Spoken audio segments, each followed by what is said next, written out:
Chapter 38-36. Liang nodded and said, "You can't take too many painkillers. The side effects are more severe." However, the assistant said, "That's not true. I brought this painkiller back from Japan. The side effects are very, very small. Basically, there are no side effects." Oh, Liang Yin had never seen this type of painkiller called EVA before. However, this type of painkiller indeed didn't have any side effects. The assistant asked tentatively, "I heard that Qin Zhou hired another assistant for you. But why is it the girl who fell into the water that day? Where's she now? I tidied up the room yesterday and was waiting for her to move in. I waited for a long time, but didn't see her. I didn't want to disturb you, so I didn't come over to ask." Liang Yin reacted and didn't know how to answer. Indeed, there seemed to be a lot of inconveniences for the two of them to live under the same roof. However, such inconveniences didn't really make sense. Although they were a single man and a single woman, now that the genders were switched, there didn't seem to be much of a difference living together. Liang Yin said, "Let's talk about it later. I'll send the things over to him first." Just as she finished speaking, the assistant called out to her, "Huajin." Liang Yin turned her head and glanced at her. The assistant walked in quietly and asked cautiously, "That girl called Liang Yin, could she be my what? Your lover?" The assistant asked very ambiguously. It wasn't like this had never happened before. For celebrities, the more popular they were, the more they couldn't announce their relationships. However, humans had all kinds of emotions and desires. Sometimes, when a celebrity fell in love, in order to not announce it, they would turn their lover into their assistant and stick together every day. It was not only a dignified and legitimate relationship, but also a cover-up. However, most of the time, it was male celebrities who would do this. Usually, if a female celebrity was in a relationship, most of her partners were rich and powerful people. At the very least, they would be contracted lovers in the industry. These so-called contracted lovers were many second- and third-tier celebrities or has been celebrities who wanted to use their relationships to gain fame. Hence, the assistant suspected this. Liang Yin smiled and said, "How is that possible?" She said awkwardly, "Let's talk about other things later," Liang Yin said, holding the door frame. She was undoubtedly asking him to leave. When the assistant saw this, he couldn't help but feel a little embarrassed. She walked out the door in disappointment, and Liang Yin closed the door. The assistant outside the door looked displeased. That was jealousy, naked jealousy. Back then, she had spent a lot of money to become Hua Jin's assistant. She had used her connections and asked for favors. Finally, she got what she wanted and became her idol's assistant. There were different levels of assistants, such as administrative assistant, production assistant, personal assistant. She started out as an administrative assistant. An administrative assistant was only responsible for booking plane tickets, hotels, and other behind-the-scenes work. Usually, she wouldn't be able to meet celebrities. Finally, she got her chance. She used some underhanded means to get rid of Hua Jin's personal assistants one by one. Finally, she got what she wanted and became his personal assistant. Being able to become Hua Jin's assistant was something she didn't even dare to dream of, but she had always coveted it. Chapter 38-37. After all, she would be able to stay by her idol's side day and night and receive a hefty commission. She was the only one among the tens of millions of fans in Hua Jin's fan club. However, now an assistant had appeared out of nowhere and was even staying in the same room as Hua Jin. She was so jealous. What right did this Liang Yin have to have such special privileges? And she didn't. This new assistant had appeared out of nowhere and became Hua Jin's closest assistant. She was even staying in the same room as him. Liang Yin didn't expect this assistant to be jealous. She took the tampons and painkillers, walked to the bathroom door, and knocked. "Hua Jin, I bought the things." After a long time, a weak voice came from the bathroom. "So much blood. Will I die?" Puffed. Liang Yin didn't expect Hua Jin to ask such a question. She didn't know whether to laugh or cry. Holding back her laughter, she said, "Don't worry, I definitely won't die. I heard, if a person loses too much blood, they will go into shock or something." Liang Yin couldn't hold it in anymore. She held her stomach and laughed until tears came out of her eyes. Seeing her laugh, Hua Jin was so angry that his stomach hurt even more. He said angrily, "What the F*** are you laughing about? This is the first time I've heard of someone going into shock because of excessive blood loss." Hua Jin was so angry that he shouted at her, "Why didn't you tell me earlier that you were going to have your period? I forgot to say. How could I have predicted that something like this would happen?" Liang Yin quickly changed the topic. "All right, let's not talk about this anymore. Being a woman is like this. No matter how much you cry, you still have to feel pain when it's supposed to. However, your assistant was so considerate to buy painkillers. Drink some hot water after you eat and rest for a while. I don't know how to... Do you know how to wipe your butt? Yes. Do you know how to apply Band-Aids? Yes. Wipe it clean like you're wiping your butt. Then, stick the sanitary napkin on your underwear like a Band-Aid. Remember, the side with the adhesive is facing your underwear. Don't stick it in the wrong direction." I know." Liang Yin handed the bag in, and Hua Jin took it. After a while, he opened the door and walked out. His face was extremely pale. When Liang Yin saw this, she didn't say anything. She helped him to the sofa like Empress Dowager Cixi and let him lie down. After a while, she put a blanket under him, boiled some water, filled a hot water bottle, and covered Hua Jin's stomach. She poured some hot water and fed him the painkiller. "Do you feel better?" Hua Jin nodded. However, it could be seen from his knitted brows that his stomach was still in pain. Although the effect of the medicine was fast, it was impossible to see immediate effects as soon as one ate it. Painkillers take effect slowly. Wait for a while more and the effect will be felt. Liang Yin saw that Hua Jin's face was pale as he lay on the sofa. His brows were knitted together, and it was obvious that he was in extreme pain. She was a little upset and also a little guilty. Hence, she tried to reach out her hand and gently pressed on his stomach, rubbing it carefully. When Hua Jin saw this, he narrowed his eyes and sized her up. Then, he closed his eyes and fell asleep peacefully. The doorbell suddenly rang again. Liang Yin got up and walked to the door. When she opened the door, she saw her assistant standing outside. "What's wrong?" Chapter 38:38. It turned out that the assistant had taken this matter to heart. What right did this Liang Yin have to share a room with Hua Jin? Thus, the assistant secretly reported this matter to Qin Zhou. That was what she had said over the phone. No matter how close they were, they couldn't be in the same room. Although it was relatively safe in the film studio and there weren't many messy people around, this wasn't absolute. If the paparazzi took photos of this, it would inevitably lead to gossip. Now that Hua Jin was on the rise and had a huge fan base, if this matter were spread, it would have a negative impact. Qin Zhou didn't say anything. The assistant's words weren't without reason. Although he understood that the two of them sharing a room might be Hua Jin revising the script for Liang Yin, it wasn't a long-term solution. Thus, he booked a room next to Hua Jin's and gave it to Hua Jin. The assistant told Liang Yin about this matter. Liang Yin said, "Oh, then let's wait until Hua Jin wakes up." "What?" "Oh, no." Liang Yin immediately said, Wait until Liang Yin wakes up. I said something wrong. I was wondering." Only then did the assistant regain her composure. Liang Yin turned around and bit her finger nervously. She had actually let it slip. Assistant Xiaoqi walked over and saw Hua Jin lying on the sofa.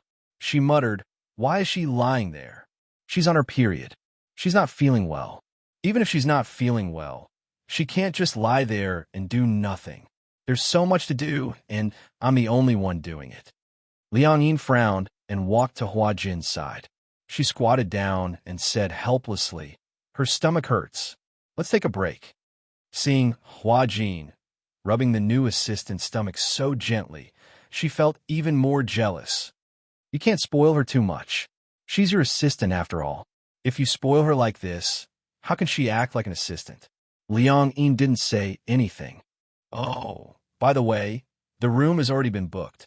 When the time comes, let her move her luggage to another room and live with you." How improper would that be? Liang Yin nodded absent-mindedly and said, "You go out first. When he wakes up, I'll tell him." The assistant nodded and walked away reluctantly, looking back 3 times with every step. In the afternoon, Hua Jin finally woke up. Liang Yin told him about it. Hua Jin didn't have any objections. It was more convenient for one person to have a room. At least, he didn't have to sleep on the sofa. This was what he was happy to see. Liang Yin also accompanied him to buy some daily necessities. They would be staying on set for a long time in the future, so it would be inconvenient if they went back to their rented place to get the necessities. Thus, all the necessities of daily life were settled in the film studio. Hua Jin asked her if it would be inconvenient if she didn't go home. Liang Yin said that her parents wouldn't care whether she went home or not. Hua Jin raised his eyebrows but didn't say anything. Liang Yin was a little surprised by his reaction. That's strange. Your reaction seems to be different from others. How is it different? Every time people ask about my parents, they will persuade me that there are no parents in the world who don't love their children. They even say that as long as it's my parents, they will dote on me. Chapter 38-39. That's because they don't know that there are really irresponsible fathers and mothers in this world. As he said this, he curled his lips. She didn't know if it was mockery or something else. However, the desolation in his eyes quickly disappeared.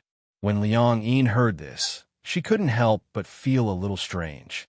From the way he said it, it felt as if he could empathize with her. However, she didn't ask for details.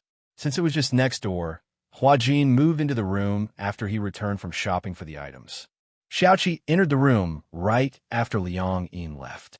The door was ajar, so she groped her way in. Liang Yin. Hua Jin woke up with a start. When he looked up and saw her, he said unhappily, "Why didn't you knock before coming in? Isn't the door unlocked? Even if it's unlocked, you still have to knock before coming in. This is etiquette." Xiaoqi's face immediately turned cold.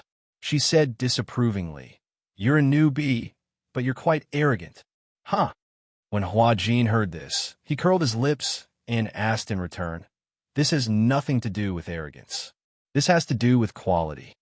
For some reason, Xiaoqi gave him a different feeling all of a sudden. In the past, when Xiaoqi was by his side, she was polite, humble, and polite. Now that he had become Liang Yin, this Xiaoqi seemed to have become a little high and mighty. Hua Jin asked calmly, "Why are you looking for me?" Xiaoqi didn't beat around the bush and went straight to the point. "I want to change rooms with you." "What?"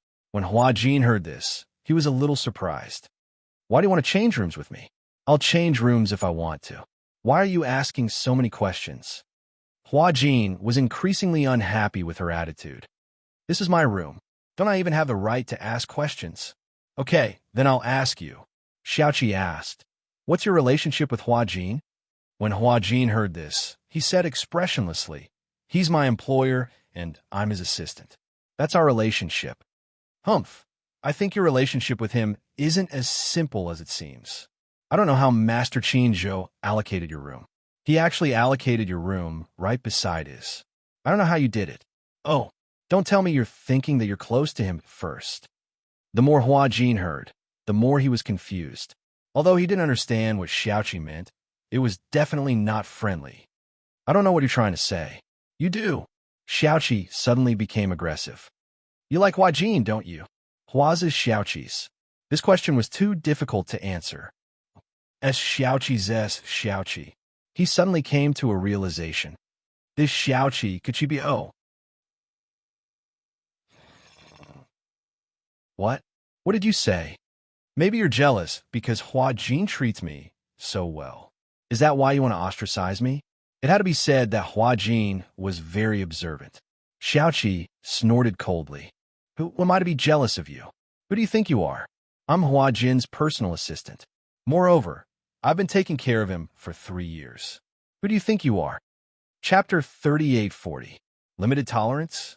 Xiaoqi burst out laughing, as if she had heard the funniest joke in the world. If you don't even have this bit of tolerance, how can you be a celebrity's assistant? If an assistant can't even take this little bit of humiliation, you'd better get out of here. Hua Jin was furious when he heard this, but he didn't show it on his face.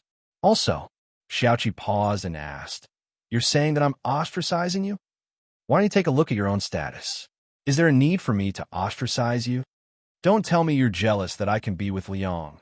Realizing that he had almost let the cat out of the bag, he pursed his lips and quickly corrected himself. Don't tell me you're jealous that I can be in the same room as Hua Jin. Huh. So what if you're in the same room? Xiaoqi snorted and said coldly. I've even slept on the same bed as Hua Jin. Hua Jin frowned when he heard this. He couldn't help but feel disgusted. He hadn't expected to see Xiaoqi in such a state after his soul had swapped with Liang Yin's by a freak combination of factors. In the past, in Hua Jin's eyes, Xiaoqi was very obedient, sensible, and hardworking. As an assistant, she was willing to do anything, no matter if it was dirty or tiring work. Moreover, in front of him, Xiaoqi always appeared to be very quiet and gentle. No matter how difficult it was to deal with reporters or fans, she was always able to deal with them calmly. It was just that, now that he was in Liang Yin's shoes, he saw another side of Xiaoqi. Jealous, sarcastic, and even ostracizing newcomers, Hua Jin couldn't help but feel curious. Was she usually like this? Hua Jin was a little suspicious about Xiaoqi's true colors. All right, let's stop here.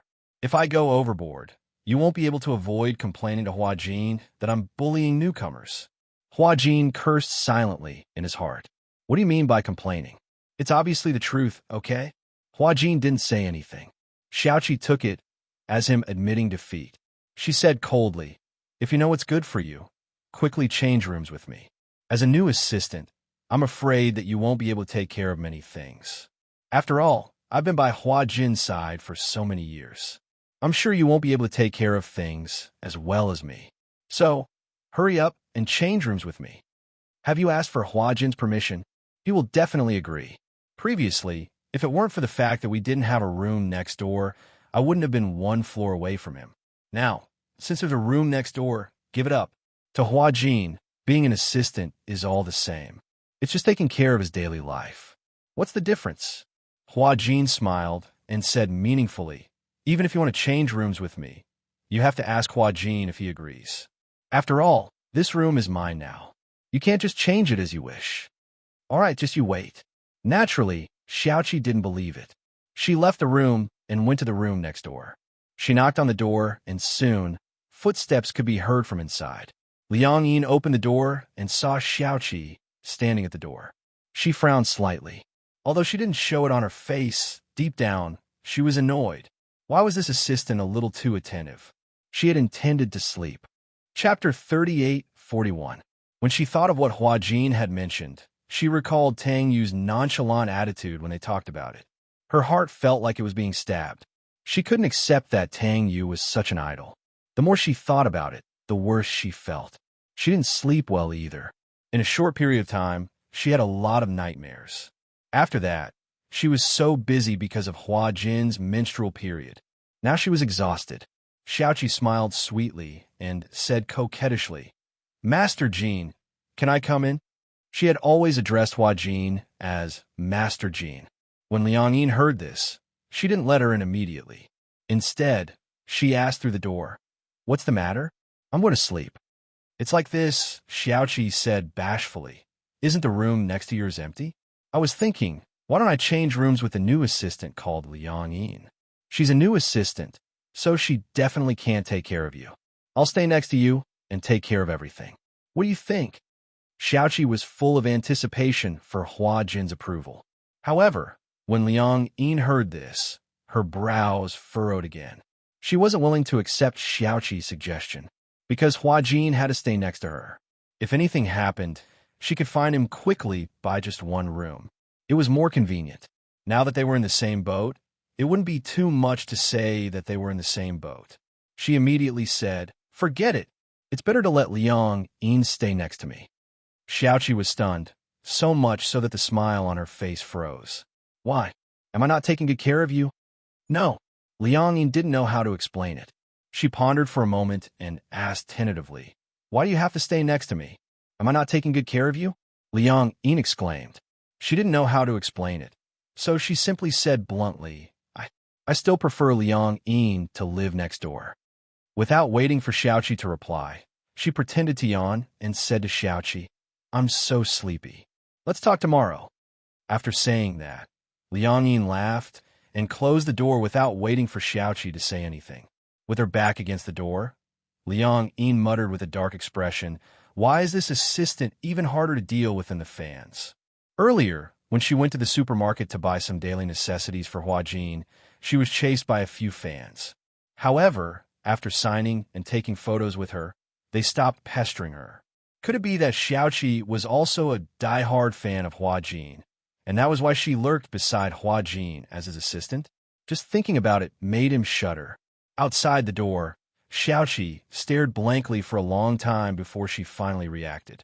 Huajin had blocked her outside the door, but she couldn't figure it out. This Liang Yin had just arrived, so why did Huajin like her so much? Which part of her couldn't compare to Liang Yin? The more she thought about it, the angrier she got. She even suspected that Huajin and Liang Yin had an unusual relationship. Hence, she barged into the room next door and ran to Huajin. She demanded fiercely, "Liang Yin, what are you doing here? Answer me, what did you do?" Her hysterical look was like an ancient imperial concubine fighting for favor in the imperial harem. Chapter 3842. Wash up and go to bed. Xiaoqi narrowed her eyes and said suspiciously, "Did something happen between the two of you? Are you trying to make use of him, or are you trying to threaten him with some unspeakable means?" She had heard of something in the past. It was also about a popular idol. There was once a male celebrity who got drunk. That night, something happened between him and his assistant who was taking care of him. After that, the assistant used this as leverage to blackmail the male celebrity into giving her $5 million, or she would sue him for forcing himself on her. The male celebrity had no other choice but to gather 3 million yuan. This matter could be considered settled peacefully. Hence, Xiaoqi was a little suspicious about what methods Liang Yin had used to coerce Huajin. "Are you crazy?" Huajin couldn't take it anymore. He stood up and chased her away. "Get out of here. There was an important scene tomorrow." It was Liang Yin's first time acting, and he didn't know what would happen on set. He planned to go to bed early and rehearse with Liang Yin the next morning. He really didn't have the energy to bother with a lousy assistant. Xiaoqi was also furious. She didn't even choose her words carefully. B*TCH. What did you say? I said you're A*TCH. Huajin was completely enraged. He pinched her face and threw her out of the door. "If you dare to provoke me again in the future, believe it or not, you can forget about being an assistant in the future." With that, Huajin slammed the door shut with a bam. Xiaoqi was given the cold shoulder again. She was angry, aggrieved, and furious. She glared at the door and recalled Huajin's threat just now. "If you dare to provoke me again in the future, believe it or not, you can forget about being an assistant in the future." "Fine. Liang Yin, you're really something, Liang Yin." She was so angry that her voice trembled and she spoke incoherently. She pointed at the door and said fiercely, "Just you wait." In the morning, Huajin was woken up by the alarm. The alarm was set early in the morning. For the first time, he didn't stay in bed. Instead, he got out of bed, put on his clothes, and ran to Liang Yin's room. There were 2 cards in the room. Liang Yin had one for herself and the other for him. Therefore, they didn't need to press the doorbell. They just swiped the card and opened the door. In the room, Liang Yin was still in bed, sleeping soundly. Huajin walked to the bedside. Seeing that she was still asleep, he reached out and patted her face. "Wake up." Liang Yin was still dreaming. She could vaguely feel a hand constantly disturbing her. She closed her eyes and slapped Huajin's hand away. "Don't be noisy. It's getting late. Hurry up and read the script." Liang Yin was so annoyed by his torment that she suddenly sat up on the bed. Her short hair was messy and she was full of resentment. "What are you doing? Get up and read the script." As Huajin spoke, he threw his sleeping robe on the bed. The heater and air conditioner were on in the room. Liang Yin yawned and looked resentful. "Didn't we already read the script? Why do we have to read the script again?" However, Huajin said righteously, "Let's do it again. We have to act today, in case you make any mistakes." Liang Yin was even more disheartened. Director Gu is a very strict director. If you don't act well, no matter how many staff members are on set, he will scold you in front of everyone. Chapter 3843.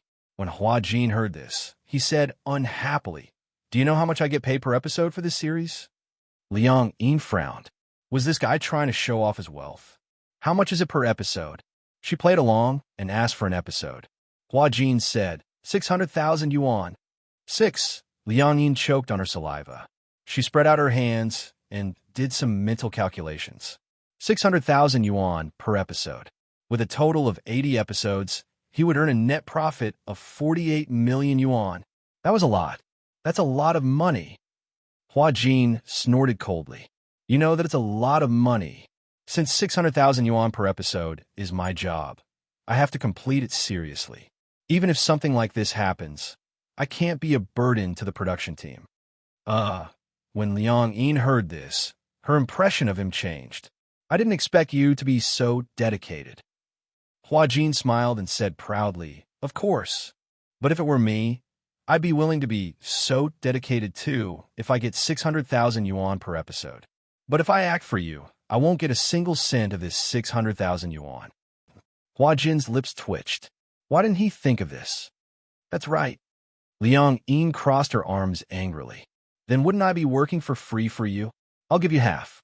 Half. 500,000 yuan per episode after tax. I'll give you 250,000 yuan. How about that? Hua Jin said and continued.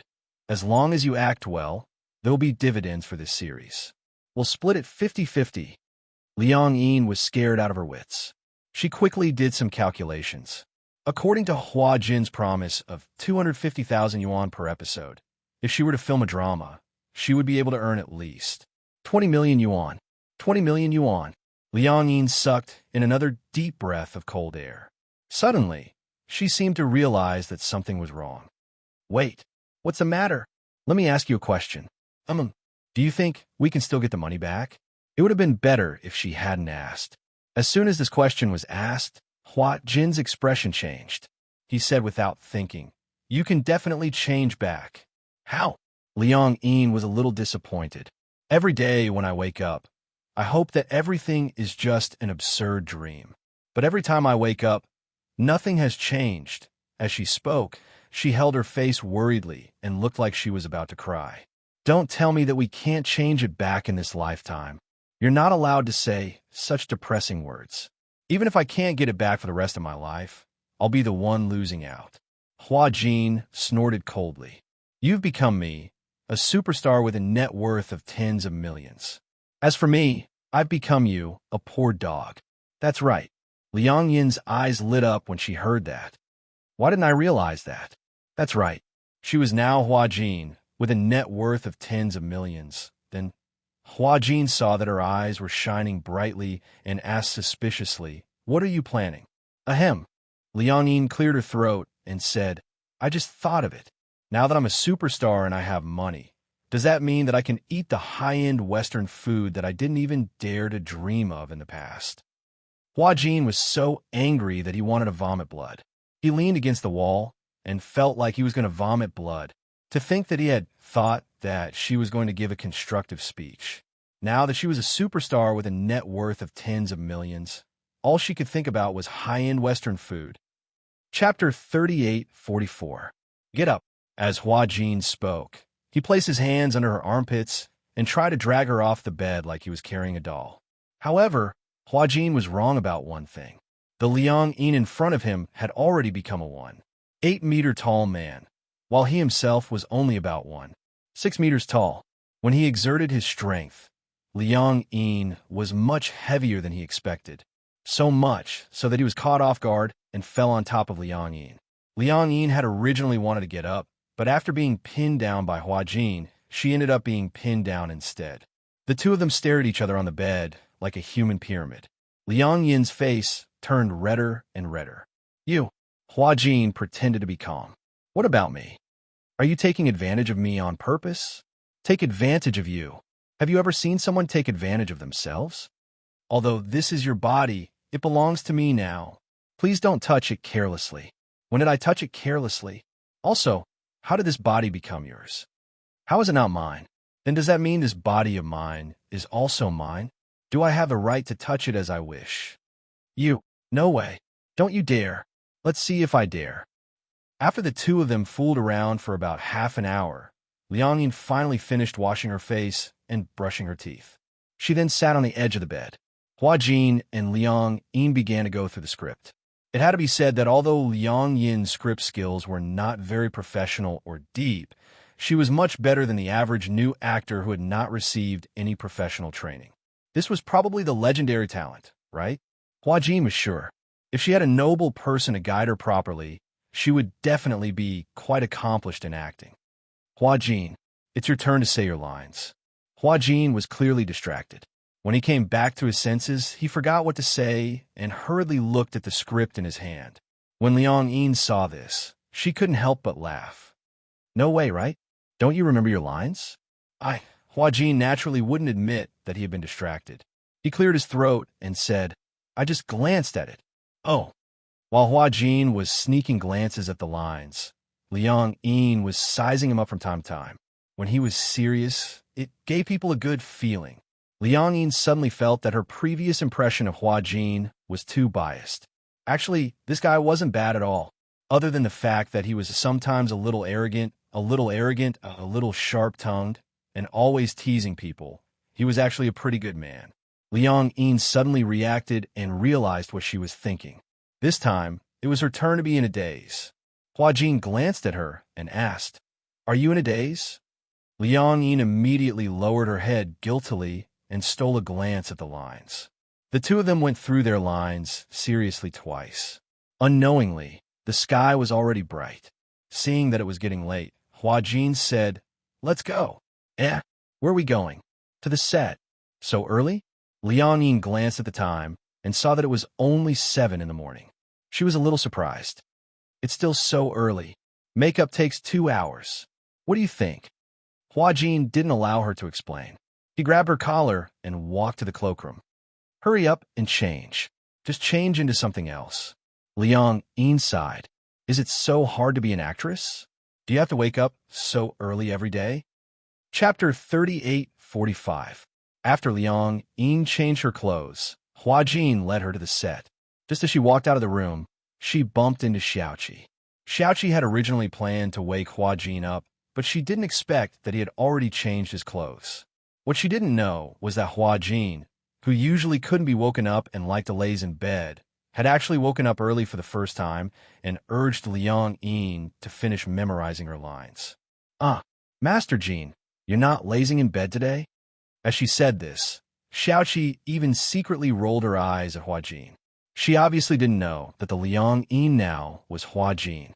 If she knew, she would regret it so much that her intestines would turn green. Liang Yin didn't react at first, but it was Hua Jin who spoke first. Today, I'll accompany Master Jin to the set. You can stay in the hotel and play. When Xiaoqi heard this, she felt indignant. Usually, when Hua Jin was on set, she was the one who took care of him. Whenever Hua Jin was filming, which day didn't she wake up early and keep busy? Xiaoqi said exasperatedly. How do you know how to take care of people? I'll take care of Master Jin. Hua Jin was speechless. This Xiaoqi, he didn't realize it before, but now it seemed that she was really quite annoying. Seeing this, Liang Yin also said, Xiaoqi, let Liang Yin follow me to the set today. Hua Jin hooked his arm around Liang Yin's shoulder as if he was driving her away. He waved at Xiaoqi and said, Go, go. There's nothing else for you to do. As he said this, he walked towards the set with Liang Yin in his arms. Xiaoqi was stunned on the spot. She didn't expect that the two of them would leave just like that. She suddenly felt a sense of uneasiness that was imminent danger. It was as if her position was being threatened. This sense of uneasiness, Liang Yin, Xiaoqi gritted her teeth hatefully as she glared at the two people who were walking further and further away. She was burning with anger. In the dressing room, Hua Jin was leisurely lying on the sofa, holding his phone and playing with it. The stylist and makeup artist looked at each other. They had never seen such an assistant before. The artist was putting on makeup, and the assistant was lying on the sofa playing games. He seemed to be very relaxed. Most importantly, he seemed to be in the right. Master Jin, Hua Jin's personal makeup artist, whispered into Liang Yin's ear, Your new assistant doesn't seem to know what she's doing. Liang Yin didn't understand what they meant. In her eyes, Hua Jin wasn't an assistant to begin with. Lying on the sofa, and playing games leisurely didn't seem to be a big deal. Most importantly, in the eyes of others, such an assistant was simply unbearable. Sigh, that new assistant. The makeup artist said, "Why are you lying on the sofa alone? Everyone is busy. Why are you the only one lying down?" Without waiting for Liang Yin to smooth things over, Hua Jin lifted his head and glanced at them coolly. However, he smirked coldly. "What's the matter? Is there a problem with me playing games? Everyone is busy. Why are you the only one who is leisurely and calm?" Hua Jin looked around and saw that in the dressing room, all the stylists and hairstylists were looking at him strangely. He locked the screen of his phone and stood up expressionlessly. However, he smiled disdainfully. "Everyone is busy because everyone is working. Isn't that normal? If you're paid, you should work hard, right?" Chapter 3846. Did he have to stand there stupidly in order to be considered serious about work? No, that wasn't serious. That was self-abuse. Why did he have to stand there stupidly instead of lying down on the comfortable sofa? Hua Jin naturally wouldn't treat himself badly. However, the bystanders had obviously misinterpreted his words. "It's good that you know," the makeup artist snorted. "Go to that cabinet and get the hair clip for me." Hua Jin sneered but pretended not to hear her. "Don't you understand what I'm saying?" The makeup artist especially couldn't stand his arrogant look and was deliberately making things difficult for him. "I asked you to get the hair clip. You're the makeup artist, and this is your job. My job is to listen to my artist's orders and serve tea and do some chores. Why should I do your work for you?" Everyone was stunned. Hua Jin added, "Do your own work." Everyone was even more stunned. Liang Yin, on the other hand, kept her head down, unwilling to participate in such a war. "Is the makeup done?" The set keeper came to rush them. The makeup artist and stylist didn't care about targeting them and hurriedly did the makeup. Hua Jin walked over and saw that Liang Yin's face seemed to be lacking something. Hence, he picked up the lipstick and dipped it in a lip liner and added a thin line at the end of her eyes. With just one stroke, this coquettish aura was completely natural. Her eyes were like silk, and she was very charming. Liang Yin glanced at the mirror. Hua Jin's stroke was undoubtedly the icing on the cake and made a big difference. "Do you know how to do makeup?" "Yes, I learned a little." Hua Jin put down the lipstick and urged, "The set keeper is here to rush us. We have to go to the set now." "Okay." Liang Yin stood up. She had special makeup on. She had snow-white fox ears and a silver wig. Even her contact lenses were purple. At first glance, she looked very coquettish. However, the wig is so heavy. Liang Yin held the wig, and Hua Jin immediately told her not to touch it. "Don't touch it. If you loosen it, it will fall easily." Liang Yin complained incessantly. "Being a celebrity is so tough. It's good that you know." Liang Yin pouted. No wonder it was said that different professions were worlds apart. Separated by an industry, it was indeed difficult to understand the hardships of this industry. For example, as an actress, not only did she have to wake up early, she also had to wear thick makeup. On such a cold day, the plot required her to wear thick clothes. Fortunately, Hua Jin remembered to bring her a thick cotton coat and draped it over her body. Wrapped in thick cotton coats, Liang Yin and Hua Jin rushed to the set. They saw that the set was in full swing and was nearing the end. The director raised his megaphone to instruct the staff to get busy. When he turned around and saw that Hua Jin had arrived, he turned around and asked when the female lead was ready. "Where's Chinga?" On the set, in order to immerse themselves in the role, the staff did not call out the artiste's stage names. Instead, they called out the names in the script. This way, the immersion would be stronger. When it was time to go on stage, Liang Yin began to feel nervous. She looked at the complicated camera positions and all kinds of messy settings. Because it was a fantasy drama, many of the scenes were green screens used for special effects in post-production. Many of the props that looked high and mighty in TV dramas were no different from ordinary cosplay stage plays in real life. For a moment, Liang Yin jumped. Chapter 3847. So those awesome backgrounds were all special effects, and there was only an empty green screen on the set? It felt so fake. For a moment, Liang Yin was only focused on looking at the setup on set and completely forgot about her lines. However, When the director raised the loudspeaker and shouted for them to get ready, Liang Yin became even more nervous. She didn't realize it herself, but Hua Jin could clearly feel that her body was trembling violently. "What's wrong?" Hua Jin sized her up and frowned. "You can't be nervous, right?" Liang Yin gulped and admitted frankly, "Yeah, a little. I see that you're trembling violently."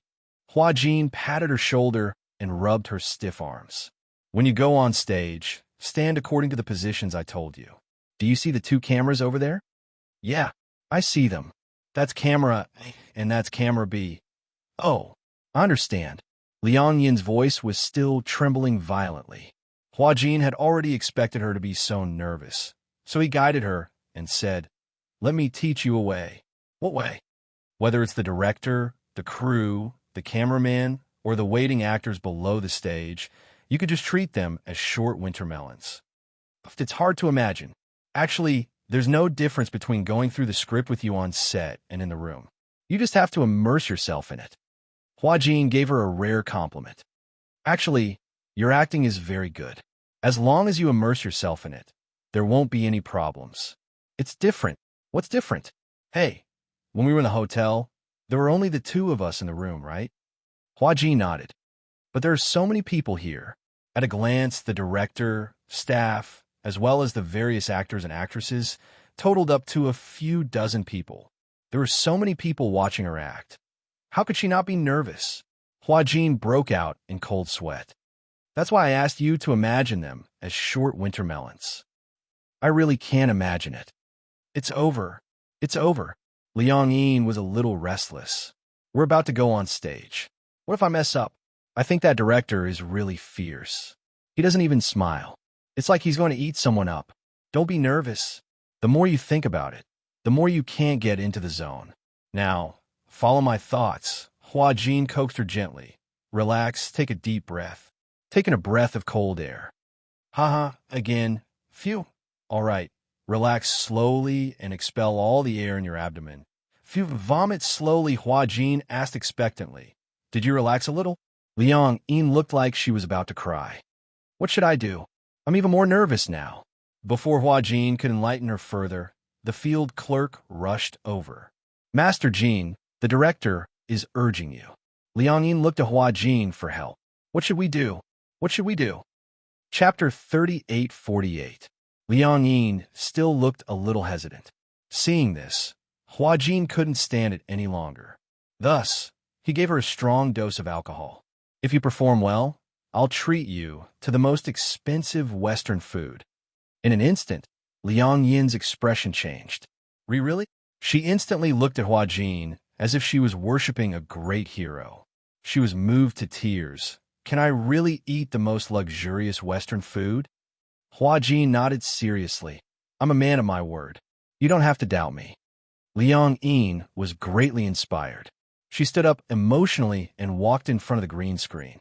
From time to time, she would turn around and point at him with an expression. "You promised." Hua Jin was a little helpless. He nodded impatiently and said, "I'm a dog if I lied to you." Everything was ready. Following the director's command, the shoot began. Scene 3, first line. Hua Jin sneaked behind the director and looked into the camera. As the scene gradually unfolded, Mu Qingge was the first to say her lines. However, when the camera focused on Liang Yin, the director immediately called for a stop. "Hua Jin, where are you looking?" The director had a fiery temper and was always very efficient when it came to chasing books. When he saw that Liang Yin was looking away from the camera, he exploded in anger. He had already said that he was not in the right state of mind when filming had started. Hua Jin was a veteran artist who had debuted for many years. How could he make such a low-level mistake? Liang Yin was startled by the director's voice. She was still not used to it and was looking for the camera. Being yelled at by the director, she was scared and didn't know what to do. Hua Jin was used to it. He knew that the director didn't have any bad intentions. However, for Liang Yin, it would only make her nervous. Sure enough, Liang Yin, who had gathered her courage to walk up, felt wronged and confused because of the director's yell. As a result, Liang Yin could no longer get into the zone. She had never acted before and had never seen an acting scene before. She had no way to adapt to it. Now that she had shouted, she could not get into the mood. Moreover, she was extremely nervous. Because she couldn't get into the mood, the director shouted more than 10 NGs in a row.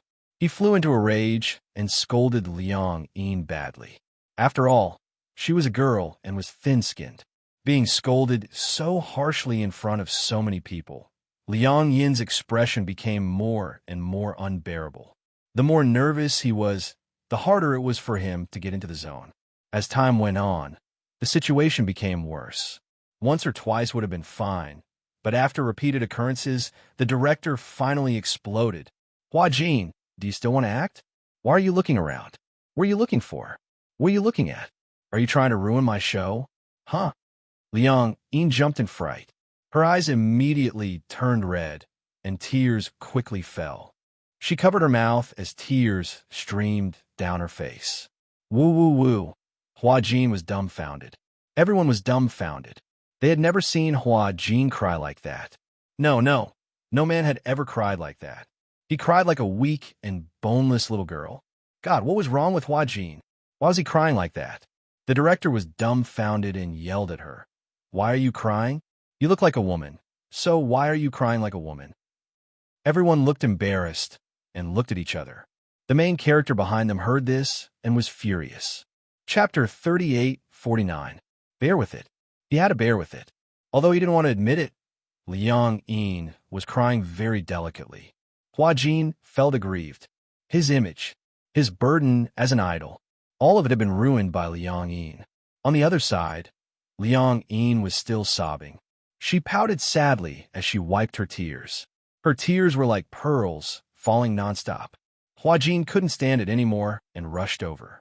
He didn't have a handkerchief with him, so he pinched his sleeve and wiped her tears. He lowered his voice and said, Why are you crying? Liang Yin didn't say anything. She continued to cry nonstop, and her nose started to twitch. Hua Jin expected better from her. She had only been scolded a little, and she was already crying like this. Seeing that Liang Yin was still crying hard, the director angrily pointed to the waiting area and reprimanded her. I think you can't act anymore. How about this? The day after tomorrow, I'll give you another chance in the afternoon of the day after tomorrow. If you continue to cause trouble like today, you'll be kicked out of this production team. Change the actor. When Liang Yin heard this, she was stunned. She didn't expect the director to change the actor just like that. Hua Jin, the nation's leading actor in costume. How could he change the actor just like that? Looking around, many people looked like they were here to watch the show. They were frowning as if they couldn't bear to see this happen. But in fact, they were waiting to see her make a fool out of herself. Hua Jin stood up and immediately said to the director, Hua Jin isn't in a good state. I'll take him back to his room to rest. When the director saw Hua Jin, he was surprised. He frowned and asked unhappily, Who are you? I'm Hua Jin's assistant. Humph, you're not good at acting, but you have a lot of assistants. Hua Jin's expression changed at his sarcastic remark, but he did not say a word. When Liang Yin heard this, she felt indignant for Hua Jin. She felt that she had implicated Hua Jin, so she said unhappily, Why do you have to say that? Shoo. Hua Jin gestured for her to keep quiet. Stop talking. Liang Yin felt wronged, but she didn't say anything. Hua Jin sent Liang Yin back to the hotel. After entering the room, Liang Yin said sadly, I'm sorry. I didn't do it on purpose. When Hua Jin heard this, he snorted in annoyance. I told you not to be nervous. In the end, you were so nervous that you didn't even have time to say a single line. You kept making NGs. Liang Yin bit her lips in grievance, wanting to say something. That's enough. Hua Jin sat on the sofa and said indifferently, There's no high-class Western food. When she heard that there was no Western food, Liang Yin felt even more disappointed. The tears that she had stopped started to flow again. Sob, sob, sob. She cried as if she had suffered a great grievance. Hua Jin was even more confused. Why did she cry even harder when he said that she couldn't eat high-class Western food? It seemed that high-class Western food was more important. Hua Jin walked up to her, squatted down, and pinched her chin. Raising his eyebrows, he said, Then, I'll take you to eat Western food. Act well for the next scene, okay? This okay was so soft that Liang Yin was stunned. She asked worriedly, "If I don't act well, will the director really change me?" Chapter 3850. When Liang Yin heard this, she nodded as if she understood. However, when she recalled that Hua Jin wanted to take her to eat Western food, she asked cautiously, "Are you really treating me to Western food?" "Yeah." Liang Yin hugged his shoulders excitedly. "Hua Jin, you're such a good person." Hua Jin broke out in cold sweat. Treating someone to Western food made him a good person? This girl couldn't be a foodie, could she? Liang Yin suddenly felt that something was amiss. She glanced at Hua Jin suspiciously and suddenly reached out to touch his chest. She turned pale with fright. You're not wearing that, are you? What does that mean?" "Bruh, no." Liang Yin's eyes almost popped out of their sockets. "What? You're not wearing it? Anyway, you can't tell whether I'm wearing it or not, right? Also, it's uncomfortable to wear it. It feels like my chest is being constricted. But you can't not wear it." Liang Yin was furious. Why was this Hua Jin talking to himself? Luckily, the weather was cold and he was wearing more clothes, so it couldn't be seen. Liang Yin urged him, "Hurry up and put on your bra." Hua Jin was a little unhappy. "Do I have to wear it?" "Of course. If you don't wear it, I'll run naked in front of you and help you make the headlines." Hua Jin was stunned. This girl was so ruthless. Hua Jin surrendered. "Okay, I got it. I'll put on now." With that, Hua Jin went back to his room. Half an hour later, he came back. Liang Yin deliberately touched his chest and checked to make sure that he was wearing it before she withdrew her hand. Hua Jin pushed her hand away in disdain and blushed inexplicably. "Don't touch me. This is my body. What do you mean by touching me?" Hua Jin said awkwardly, "It feels weird to have my chest touched." As he spoke, he touched it again. "Hey, you're not allowed to touch me." Liang Yin grabbed his hand and asked suspiciously, "Tell me the truth. Have you ever touched it secretly?" "If it's so small, who cares?" Liang Yin was not convinced. "You make it sound like you're very cool." When Hua Jin heard this, he was shocked. "What do you mean? I saw it when I was bathing. It was very small." Wan, what right did he have to laugh at her for being like an airport? Hua Jin chuckled when he heard that. "Little fool, why don't you get up tomorrow morning and take a look? That's what it really looks like." Hua Jin obviously didn't guard against Liang Yin, and he didn't think that this woman would take some photos that she shouldn't take to threaten him. Liang Yin didn't understand at first, but for some reason, she took Hua Jin's words to heart. The next morning, she somehow woke up. When she woke up, she felt that a certain part of her body had changed. It was swollen and uncomfortable. It was as if it was accumulating unlimited energy. Puzzled, she lifted the blanket and glanced around curiously. She saw a swollen tent in a certain area, which was bulging. Liang Yin's mouth opened into a capital O shape. What was this? There were two forms? This time, it was Liang Yin's turn to be dumbfounded. It was too scary. It was a man's body. So magical. Humans were really mysterious. Chapter 3851. Hua Jin did not expect that she would actually listen to him and check her body. The moment she saw Hua Jin, she blushed furiously. Hua Jin was a little surprised to see her face so red. "What's wrong? Why is your face so red?" He reached out and touched her face. He could not help but laugh. "Why is your face so red?" He muttered, "Could it be that you're having a fever?" Liang Yin slapped his hand away. "Why are you up so early today? Have you forgotten? I promised you that I would take you to eat Western food." Only then did Liang Yin remember, and she was a little stunned. She did not expect that he would really take this promise to heart. Maria's, the most famous restaurant in the capital. Although it was not the most expensive or the most luxurious, Hua Jin felt that the food there was the best. However, he needed to make a reservation in advance.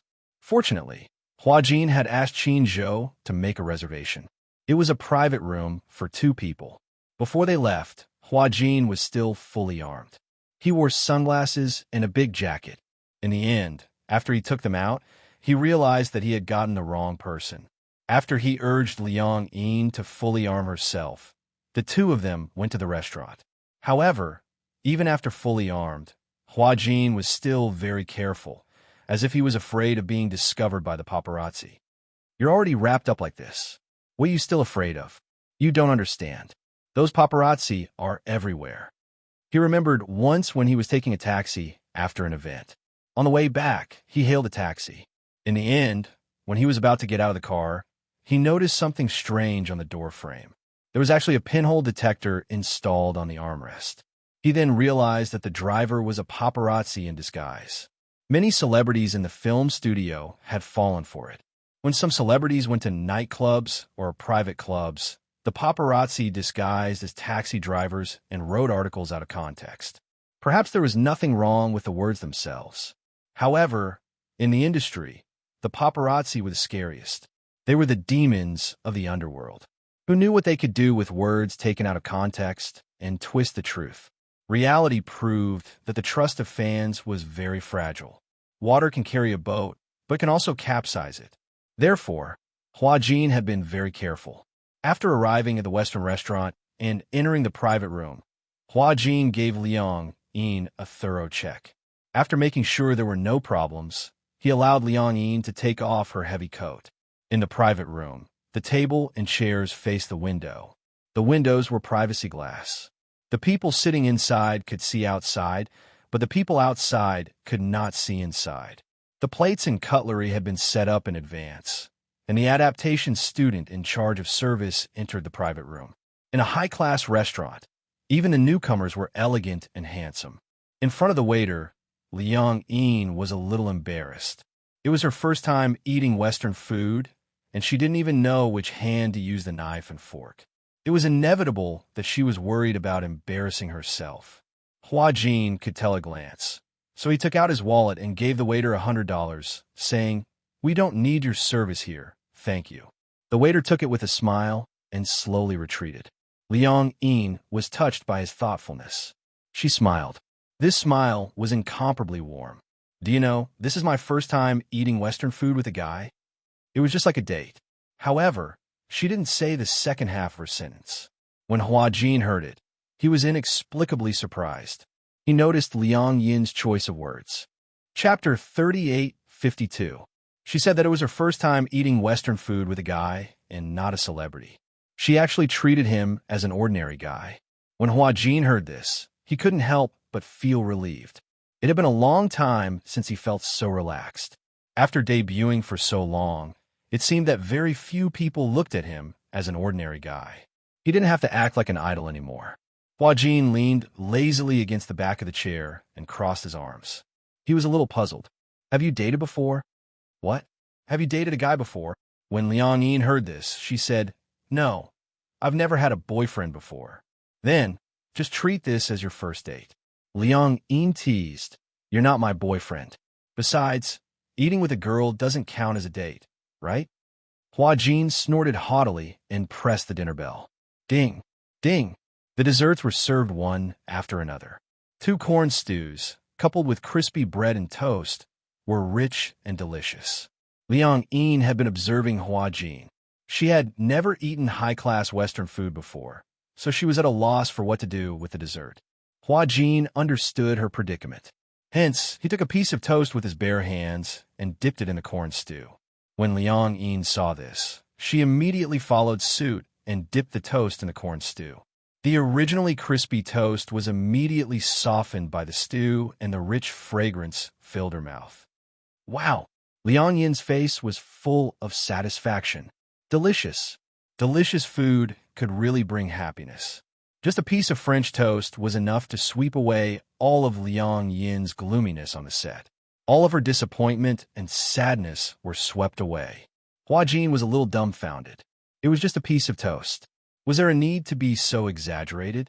The waitress quickly brought over the thin, crispy pizza. Hua Jin cut a slice for her, and Liang Yin took a bite.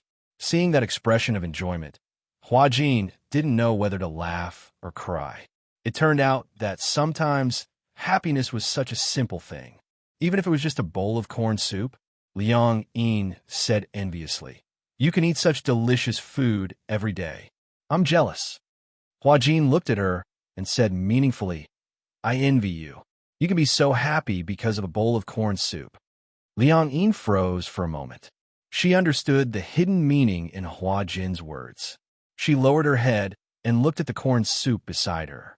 She sighed and said, "Because I've never eaten anything so delicious." Really? It's because you haven't had it before that you cherish it and feel happy. It's precisely because you can't obtain something with your own ability that it's so precious. Liang Yin continued, "When I was young, I was especially envious of a neighbor's child. Her parents were divorced, and no one took care of her since she was young. She was alone and could play as long as she wanted, even until the sky turned dark. She had never been criticized for not doing her homework or failing her exams. But later, when it was my turn, I began to envy the other students in the class. They had a father and a mother. When they returned home, the family of 3 was really very warm." As Liang Yin spoke, she sighed. Chapter 38:53. Hua Jin was a little surprised. "I didn't expect you to say something so profound. I've always thought that you were a simple-minded person." Liang Yin looked at him exasperatedly, but didn't say anything. The steak was served. It was medium-well sirloin steak, and there were some traces of blood. Liang Yin looked at the traces of blood and asked, "How well done is this?" "It's medium well. Isn't it too rare?" "No, the meat of a well-done steak is very tender." With that, Hua Jin took the steak from her hand and handed it to her. Liang Yin thought that he had snatched her steak away and glared at him resentfully. She looked as though she wanted to say something. Hua Jin glanced at her and cut the steak bit by bit into the shape of ribs. He knew very well which part of the steak was harder to chew, so he cut this part into cubes. After he had cut the steak into small pieces, he handed it back to her. When Liang Yin saw this, she was a little surprised by his gentlemanly side. So the reason why he had brought the steak over without a word was so that he could cut it into small pieces for her. Liang Yin was a little flattered. Why did she have an inexplicable feeling? Now that the two of them were sitting in a Western restaurant, they actually looked like a couple on a date. Hua Jin looked at her meaningfully. How would he know what she was thinking? He saw that she had her head lowered and was staring at the steak nervously. Her face was a little red. Hence, he thought that the heater in the room was too high and walked over to lower the temperature. When he returned to his seat, he said something that was so rare and precious. "Give me a good performance on set tomorrow." Liang Yin was speechless. Hua Jin glanced at her in disdain. "I'm treating you to such a classy Western meal. You can't bear to get me kicked out of the set, right?" Liang Yin muttered with a red face. "I didn't do it on purpose." When Hua Jin heard this, he smiled. "I know, but others don't. In today's society, we only look at the results and not the process. No matter what the reason is, you didn't do it well." When Liang Yin was lost in thought, Hua Jin said again, "It's not like you can't do it well. You obviously have acting skills, don't you?" "Really?" "Yes." Hua Jin revealed a charming smile. "You have to believe that you are very outstanding. Don't think that you can't do it. You were just too nervous that day." Hearing this, Liang Yin nodded solemnly. After finishing the Western food, they returned to the hotel. Liang Yin rehearsed her lines with Hua Jin as they walked. When they reached the door, they suddenly saw a girl squatting in the corner of the corridor, crying. She cried so sadly, tears and snot flowing down her face. When Liang Yin saw this, she was just about to walk up when Hua Jin immediately stopped her. "What are you doing? I'll go check what's going on." "Don't go there." Hua Jin warned her. "Don't poke your nose into other people's business." Liang Yin didn't think much of it. "She's squatting here, crying. Maybe there's something troublesome. I'm just checking." As she said this, she pushed Hua Jin aside and walked to the girl's side. She squatted down and asked, "What's wrong?" The girl was originally immersed in her sadness. When she heard Liang Yin's sudden voice, she was a little shocked. When she saw that it was Hua Jin, she was shocked and couldn't stop crying. She cried even harder. Liang Yin wanted to help her up, but when she finally managed to do so, an entire piece of paper fell to the ground. "What is this?" Chapter 38:54. When Liang Yin picked up the piece of paper, she realized that it was a medical report issued by the hospital. When Hua Jin saw it, he immediately walked over and took the report from her hand. He glanced at it and realized that it was a pregnancy report. Hua Jin was shocked and asked warily, "Who are you looking for?" The girl said sadly, "He doesn't want to see me, and he doesn't believe that the child in my stomach is his." She choked and said, "I didn't mean to pester him. I just wanted to ask him how to solve this matter. He thought that I wanted to hold him back. I wanted to be his stumbling block. I love him so much. How can I be his stumbling block? But, in order to follow him, I've already been betrayed. Now, how can I still have the face to go home? Sob. The girl looked very delicate and pretty. She had a very cute face, as if she had walked out of manga. Such a cute girl, but now she was in such a sorry state. Huajin quickly understood what was going on. You're pregnant? The girl covered her face in despair and let out a suppressed sob. Liang Yin was a little confused when she heard this. She also took the report from Huajin's hand.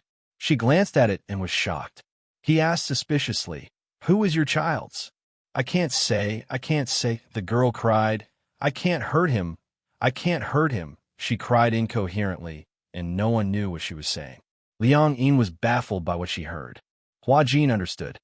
Does Tang Yu know about this? Liang Yin looked at him in surprise. Why did Huajin suddenly mention Tang Yu's name? Could it be that he was testing something? The girl's shoulders stiffened. Huajin immediately understood that he had guessed correctly. The child was indeed Tang Yu's. Tang Yu's room was on the same floor as his. And this girl was holding the pregnancy report and squatting here, crying so desperately. Then, Huajin guessed that this girl must have something to do with Tang Yu. What should I do? What should I do? The girl trembled with fear. Huajin suddenly took Liang Yin's hand and said to her, Let's go. Don't bother about her, lest you get into trouble. Liang Yin, on the other hand, was a little worried. She looked around and couldn't bear to leave her here. It's not good for her to be here alone, is it? Otherwise, he would send her back, or send her to the car and take her to the hospital. I don't want to. Don't worry about me. The girl was still crying and screaming. She didn't seem to appreciate it. Although Liang Yin couldn't bear to leave her like this, Huajin told her not to care, so she didn't care too much. Huajin pulled Liang Yin back to the room. After that, he told her to stay in the room and read the script. Liang Yin asked him where he was going. He said that he was going to call the hotel manager to deal with the girl. Liang Yin's heart warmed when she heard that. Although Huajin told her not to meddle in other people's business on the surface, he wasn't as cold as she had imagined. Go ahead. Huajin left the room.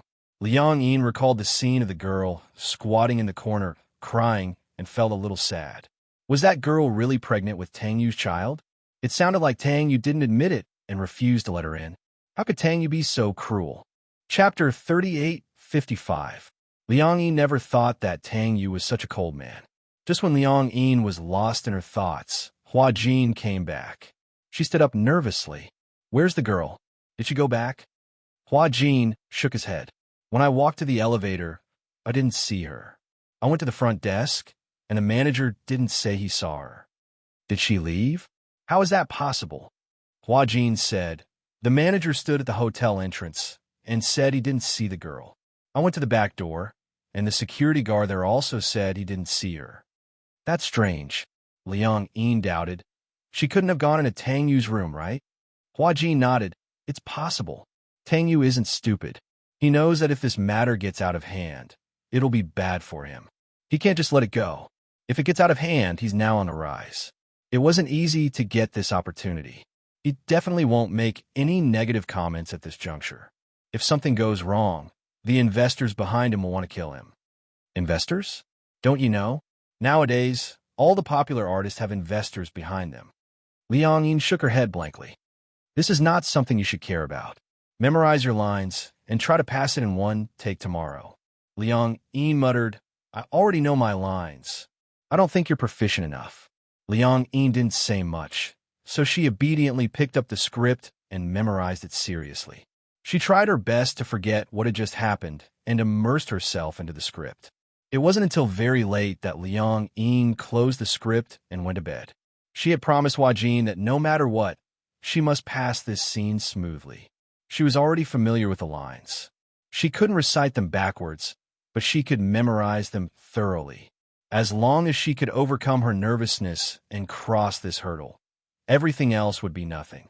When Huajin entered the room, she had already washed up and was ready. Liang Yin rushed to the set and was ready to go on stage.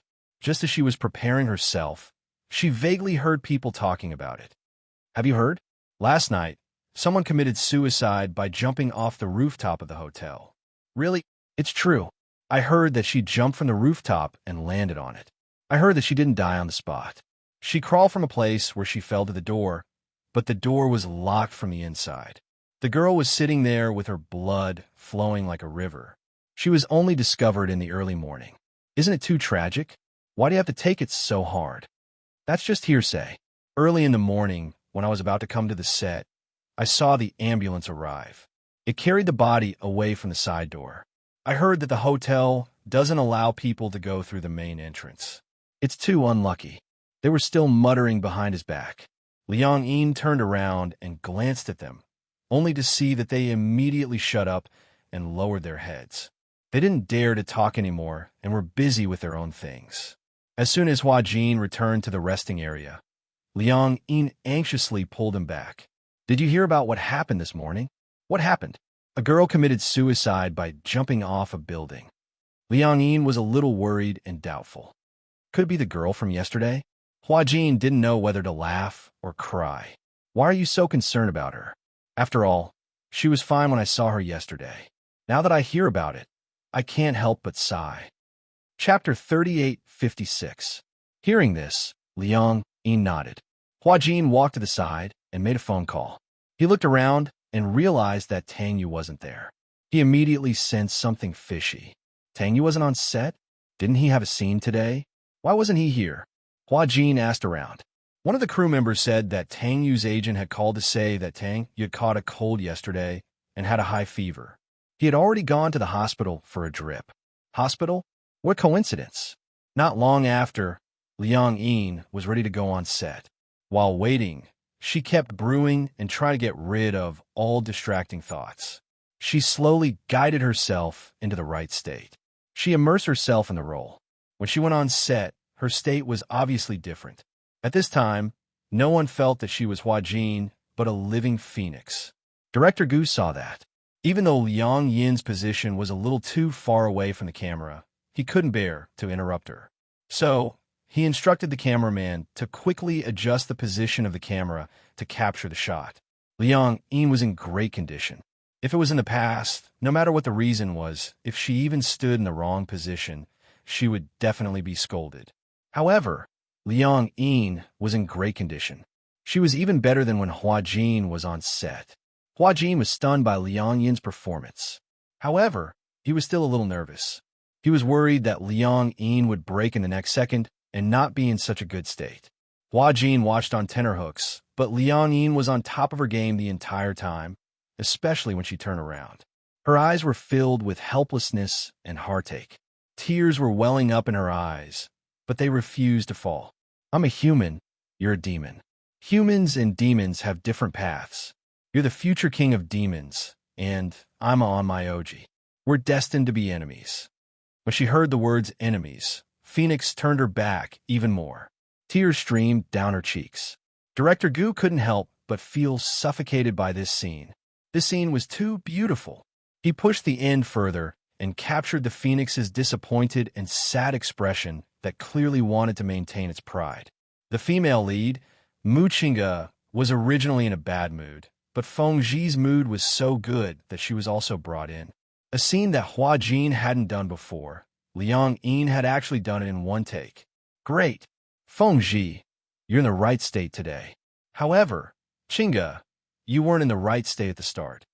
Because Liang Yin was in such a good state, Director Gu was reluctant to cut the scene. However, the camera and close-up were all focused on Liang Yin. Even if there were any problems, there would be no problem when the time came. Mu Qingge was also a bit surprised. The day before yesterday, Hua Jin had been scolded by the director to the point of crying. His condition today was unexpectedly good. He actually passed it in one try. It was simply unbelievable. Hua Jin walked over. He was also pleasantly surprised by Liang Yin's performance today. It was rare that he wasn't stingy with his appreciation. He praised, "Your condition today is really good. It's even better than what I imagined."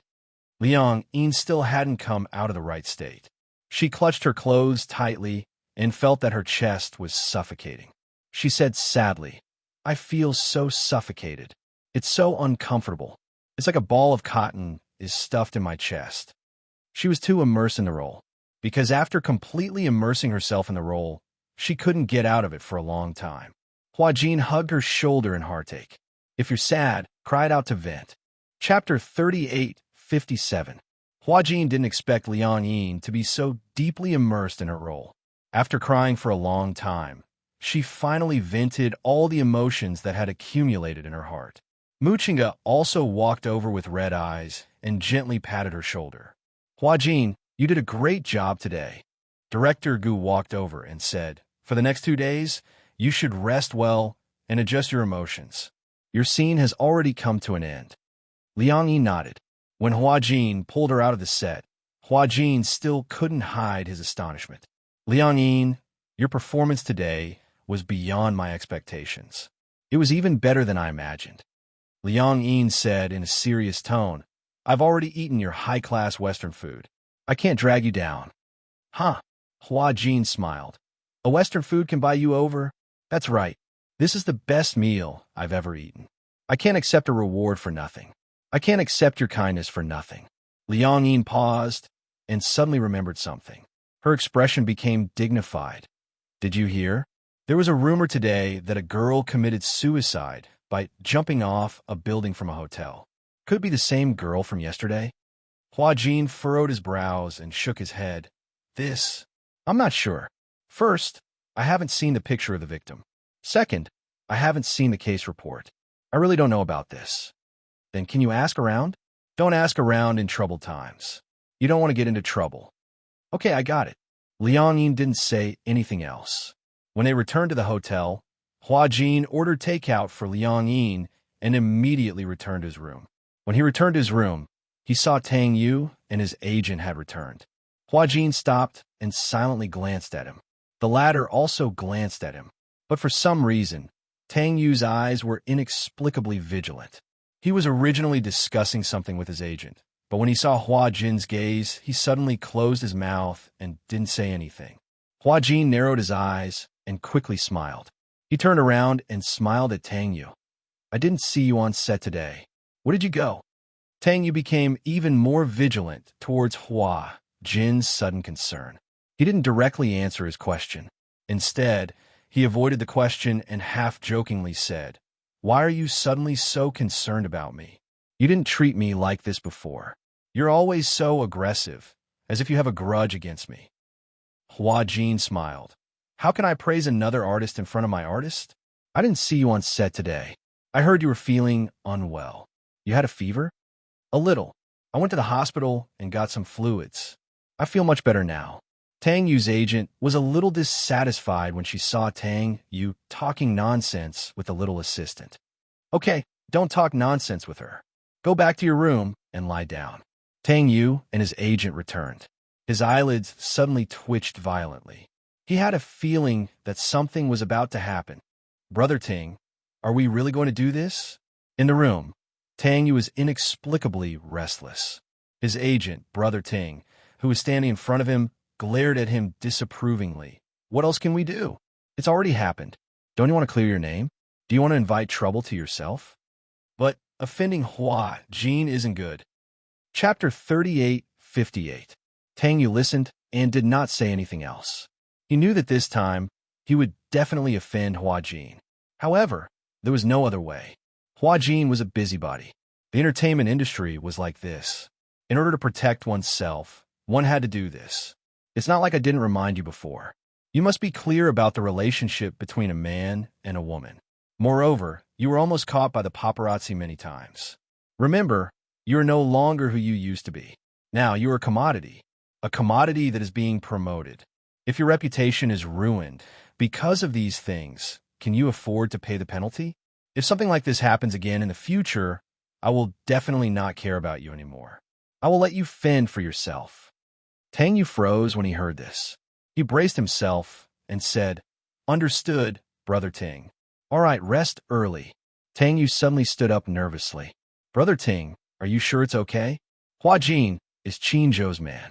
Qin Zhou is a senior executive in Huanyu. Huanyu is backed by Xingyu. Are you sure we can win? Don't worry. We won't fight to the death with him either. After all, it's just a way to divert the public's attention. Although Tang Yu was still a little worried, he nodded. The next day, early in the morning, a piece of news dominated the headlines of all the major entertainment websites. Hua Jin's underground relationship exposed. Pregnant girlfriend jumped off a building. 2 lives lost. Popular young actor's scandal exposed. Mysterious girl jumped off a building at the hotel where the Demon Eye crew stayed.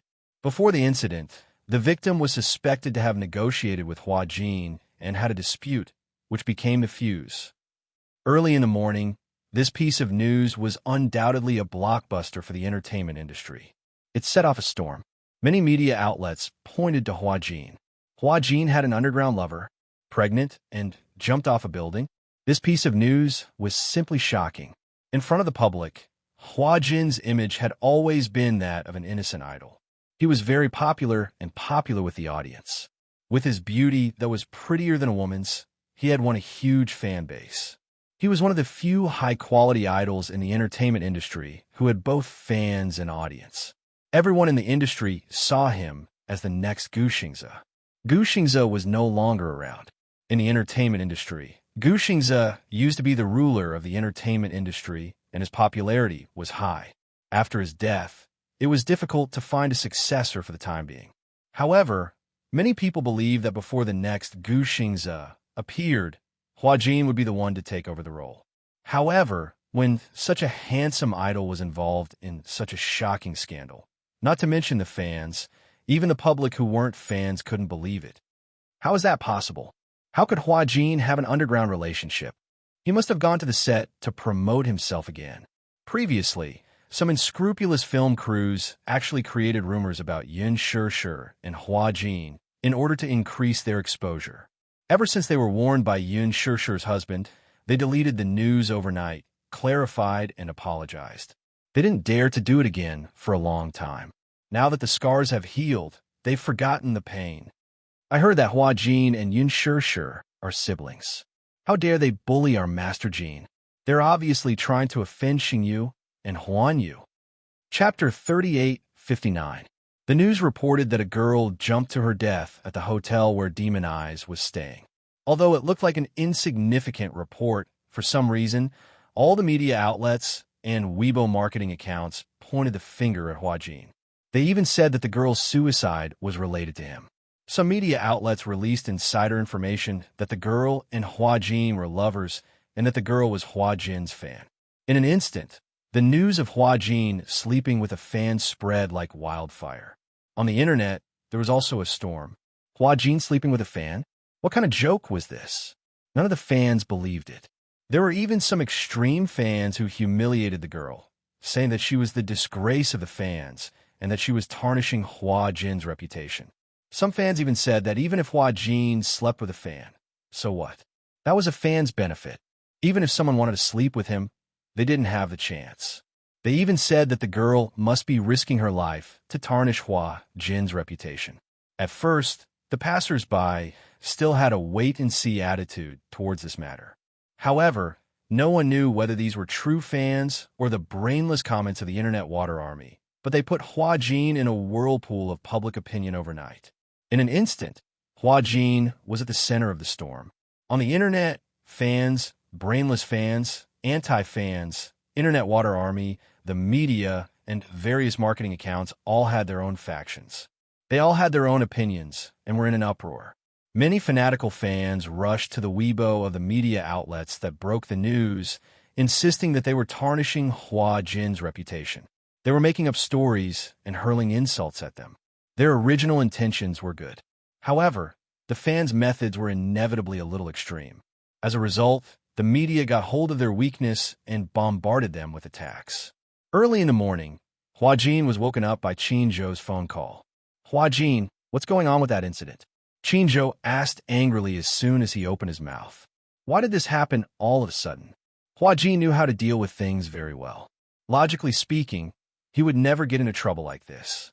Sleeping with a fan? Lover jumping off a building? 2 lives in one body? What kind of messy news is this? Hua Jin was also confused. He suddenly realized what had happened. It was about that girl. Jump off a building? It was reported by the media. But what did this have to do with him? How did he get involved? Wasn't this about Tang Yu? Could it be? Could it be that Tang Yu's team is behind this? When Qin Zhou heard this, he was a little suspicious. Is there a conflict between the two of you? It's not really a dispute. It's just that I've been giving him the cold shoulder on set. Why are you giving him that look? I don't like the way he does things. Sleeping with fans and not taking responsibility after sleeping with them. What the hell is this? Hua Jin paused and said, "Let me see what the internet says first. Your Weibo must have fallen by now. However, don't post anything on Weibo or post anything. Be careful not to be taken out of context and make another article." I understand. With that, Hua Jin hung up the phone and went online to check on the progress. After an afternoon of fermenting, the matter had progressed to an unreasonable war of public opinion. Hua Jin's army of fans was too powerful. They had offended several media outlets at once. The fans firmly believed in their idol's character and insisted that their idol wouldn't make such a low-level mistake. Several marketing accounts were so angry that they were going to hammer it in the afternoon. Chapter 3860. Liang Yin was brought back to the police station for investigation. Hua Jin rushed to Liang Yin's room just as Liang Yin was being taken away by the police. The reason was that she was the last person the victims saw before she died. When they saw Hua Jin, the police remembered that he had also appeared in the surveillance footage, so they took him away as well. Hua Jin and Liang Yin were taken away for investigation. They did not return to the hotel for a day and a night. At the same time, in the afternoon, the media that had been angered by the pink color rush to release concrete evidence. It was said that after the police investigation, all the evidence showed that this was a suicide case. The phone that had been dropped was unlocked, and there was a message in the memo. "Baby, mommy is sorry." The police suspected that she was pregnant. Later, after the autopsy report by the medical examiner, the preliminary judgment was that she was pregnant. As for how long she had been pregnant, it would need to be further diagnosed through amniocentesis. Originally, this was an ordinary suicide case that would not attract the media's attention at all. Perhaps it would occupy a small corner of the newspaper at most and be forgotten just like that. Every year, the number of suicides rose in a straight line. Not everyone who jumped off a building would be noticed. However, because of the hotel involved, the police wanted to find out when the victim entered the hotel and who she had been in contact with before she committed suicide. Therefore, they obtained the surveillance footage from the hotel. However, they found that the girl had been in direct contact with Hua Jin before she committed suicide. In the surveillance footage, the girl entered the hotel and went to the floor where Hua Jin's room was. However, for some reason, she squatted in the corner of the corridor and cried for a long time. Later, Hua Jin and his assistant appeared in the footage. When Hua Jin saw the girl squatting in the corner, he walked over in surprise and reached out to help her up. However, the assistant behind him was a little wary. When the girl saw Hua Jin, she suddenly became very emotional. She danced around as if she wanted to express herself urgently.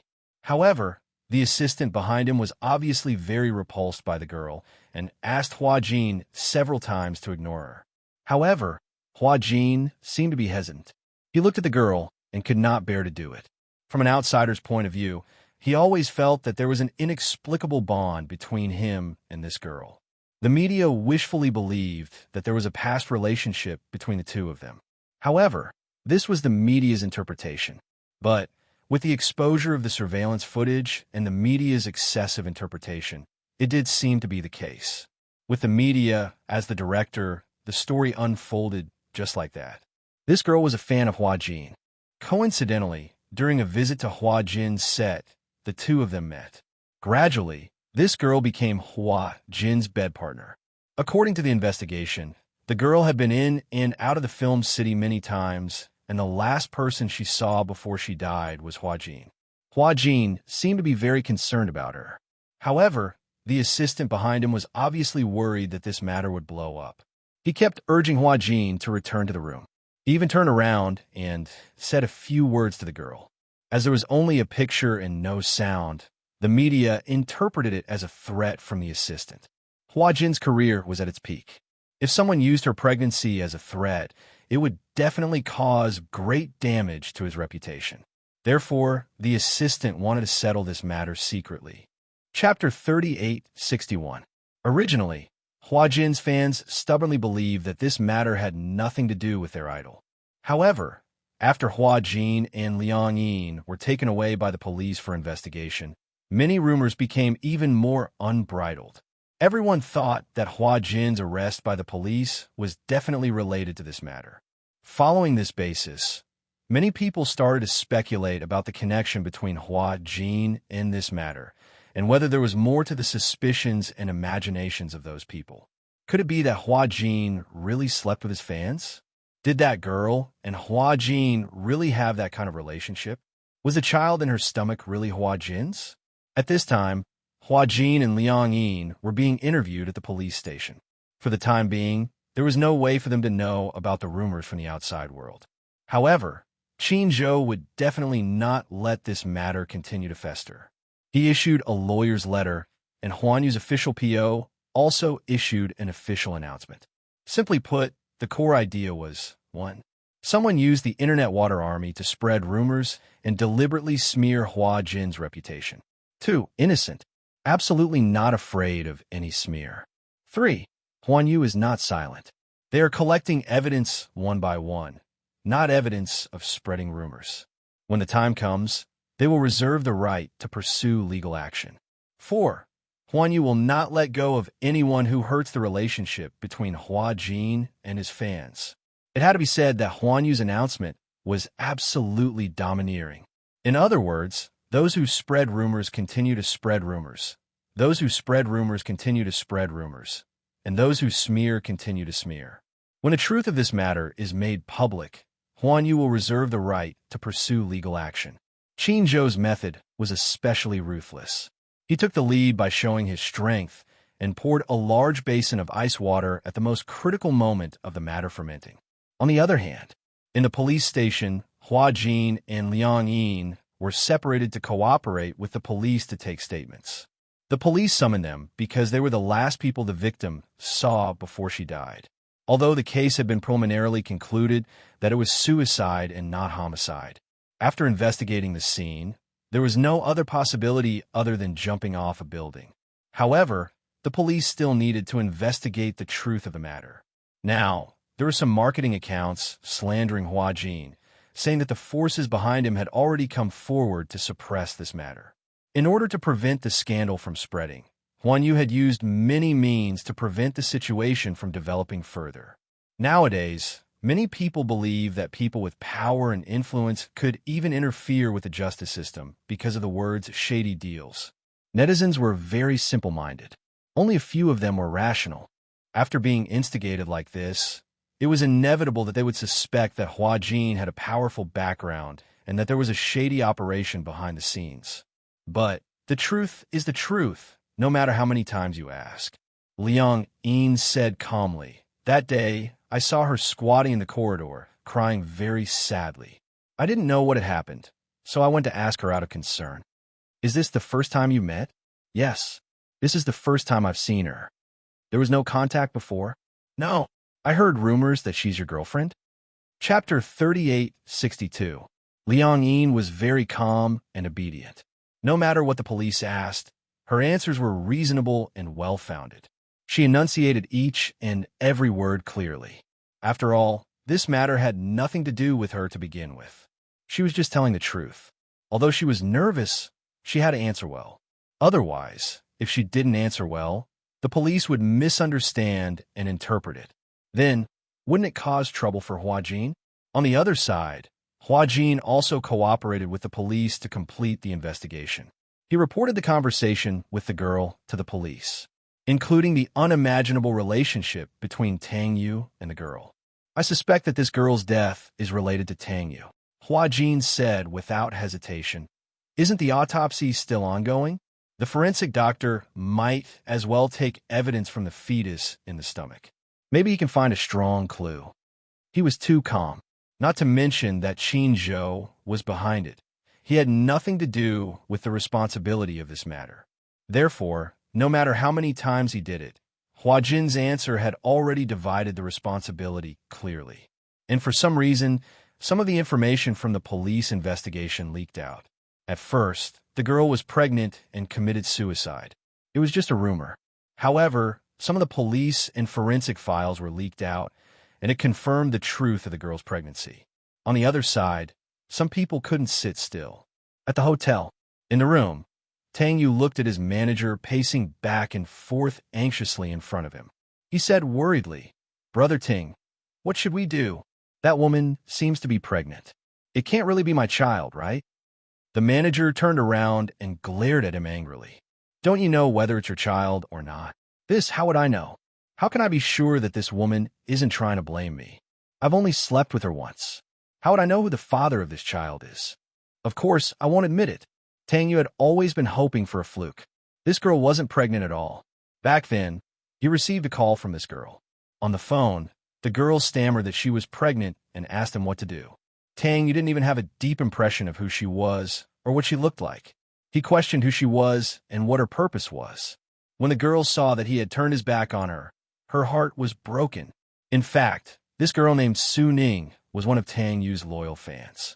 In order to chase after her idol, she didn't hesitate to betray her family. She quit school and went to Film City to visit her. She didn't expect that under a freak combination of circumstances, she would accidentally bump into Tang Yu and was brought back to the hotel by Tang Yu. It was a night of passion. She didn't expect such a thing to happen between her and Tang Yu. But that night, Tang Yu was drunk. When he woke up and found her lying beside him, he instantly realized the seriousness of the matter. He brought a strange woman back to the hotel. Fortunately, he was not caught by the reporters at the time. In addition, he wasn't famous at the moment. Therefore, he negotiated with this girl. The purpose of the negotiation was to prevent this night and this girl from becoming a stumbling block for him after he became famous. The girl felt a chill in her heart. She did not raise any conditions. She only said, "After today, I will never appear before you again." Tang Yu was a little surprised. He didn't expect that this girl didn't mention any conditions. Chapter 3863. Su Ning didn't expect that she would spend a night with the Prince Charming in her heart. However, she didn't expect that Tang Yu, who was originally high and mighty in her heart, would have such a frivolous side. For such a man, she didn't hesitate to fall out with her family and be betrayed by her family. However, perhaps it was because of their intimate relationship, Su Ning's attitude towards Tang Yu had slightly changed. After that day, she still followed Tang Yu. She still paid attention to everything about Tang Yu in the film and television city. However, when the fans gathered, she inexplicably felt that she was a level higher than those fans. She was special. She was different because she had slept with Tang Yu. She and Tang Yu had a physical relationship. Other fans who wanted to see Tang Yu had to stay far away from him. But she had been in Tang Yu's room and had sex with him. Slowly, she began to have ambitions. After leaving Tang Yu's room that day, she didn't buy the morning after pill as Tang Yu had instructed. She did it on purpose. She didn't know if she would get pregnant this time. But if she could get pregnant, then this was a gift from God to her and Tang Yu. She must cherish it. This way, she might be promoted from a fan to Tang Yu's girlfriend. In the fan group, many fans were envious of her because she was one of the few who had close contact with Tang Yu. Of course, she wouldn't tell the other fans about what happened that day. She only said that she had close contact with Tang Yu. The envy of the other fans made her feel as though she was floating in the air with a card in hand. A month later, by chance, she found out that she was pregnant. However, this pregnancy was obviously not the right time. At that time, she was already at the end of her rope. She couldn't even afford the rent. So, she took the pregnancy test kit, mustered up her courage, and went to the hotel where Tang Yu was staying, wanting to see him. She knew that Tang Yu wasn't at the hotel, so she called Tang Yu and told him about her pregnancy. Tang Yu's first reaction was that she was lying to him. Tell me, what's your purpose?" Tang Yu was obviously angry when he learned about this. "Did you set me up that night?" Tang Yu obviously thought that Su Ning deliberately set him up that night. "Didn't I tell you to take the morning after pill?" "Why? Didn't you take it?" Su Ning stammered and explained that she forgot. Tang Yu snorted. "Forgot? I think you're doing it on purpose. Let's not talk about anything else for the time being. First of all, I have to suspect whether you're really pregnant or not. We've only done it once. How could it be so coincidental? Furthermore, how can I be sure that even if you're really pregnant, the child in your stomach is mine? Tang Yu obviously didn't believe it. It was just once. How could she get pregnant so coincidentally? Su Ning was at a loss for words. She could only say that she was really panicking at that time and really forgot about this matter. Both Tang Yu and Tang Yu, S Ning Tang Yu, Su Ning Tang Yu, STSU. Tang Yu refused to admit it. He even warned him again and again. If you dare to mess around, I swear I'll teach you a lesson. Chapter 3864. Now, the little life in her belly was growing up with hope. Su Ning knew in her heart that she deliberately didn't take birth control pills because she was pregnant. She thought that if she was lucky enough to get pregnant, at least she could use the child to ask for an explanation from Tang Yu. However, she was wrong.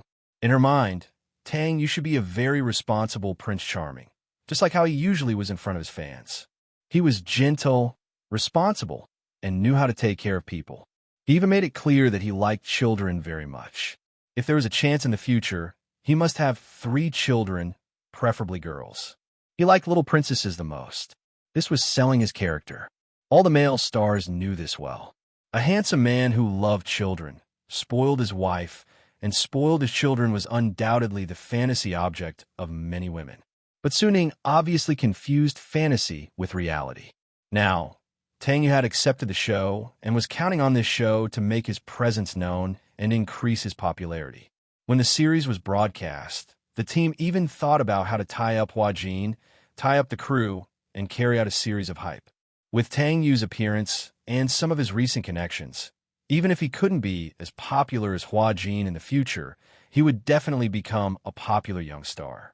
In such a rising period, for a fan who had a one-night stand and a child who hadn't formed yet, was he really going to give up such a good future?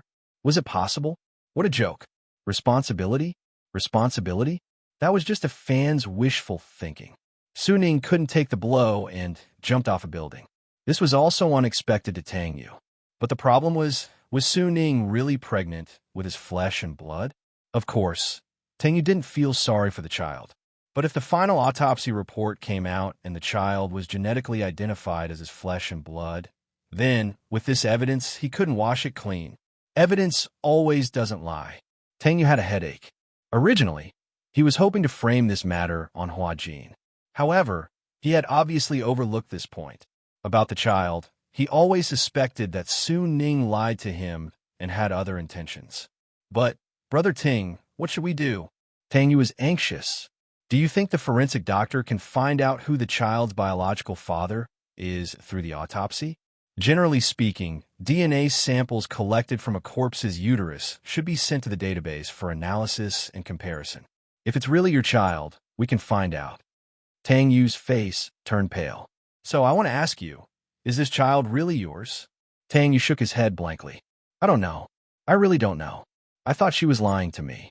Back then, I only had one night with her. How could it be that she's with another man? I don't know. Things suddenly became troublesome. I originally wanted to divert attention, but I didn't expect that TCH to actually have a child in her stomach. Chapter 3865. Now, this is the only way. Anyway, let's suppress this matter first. Tang Yu paused and sighed. I didn't expect it to turn out like this. I didn't expect that Su Ning would jump off a building. The manager said angrily, be more careful in the future. After all, you're a public figure and your fame is slowly rising. In the future, there will be more and more leopard feet mosquitoes waiting for you.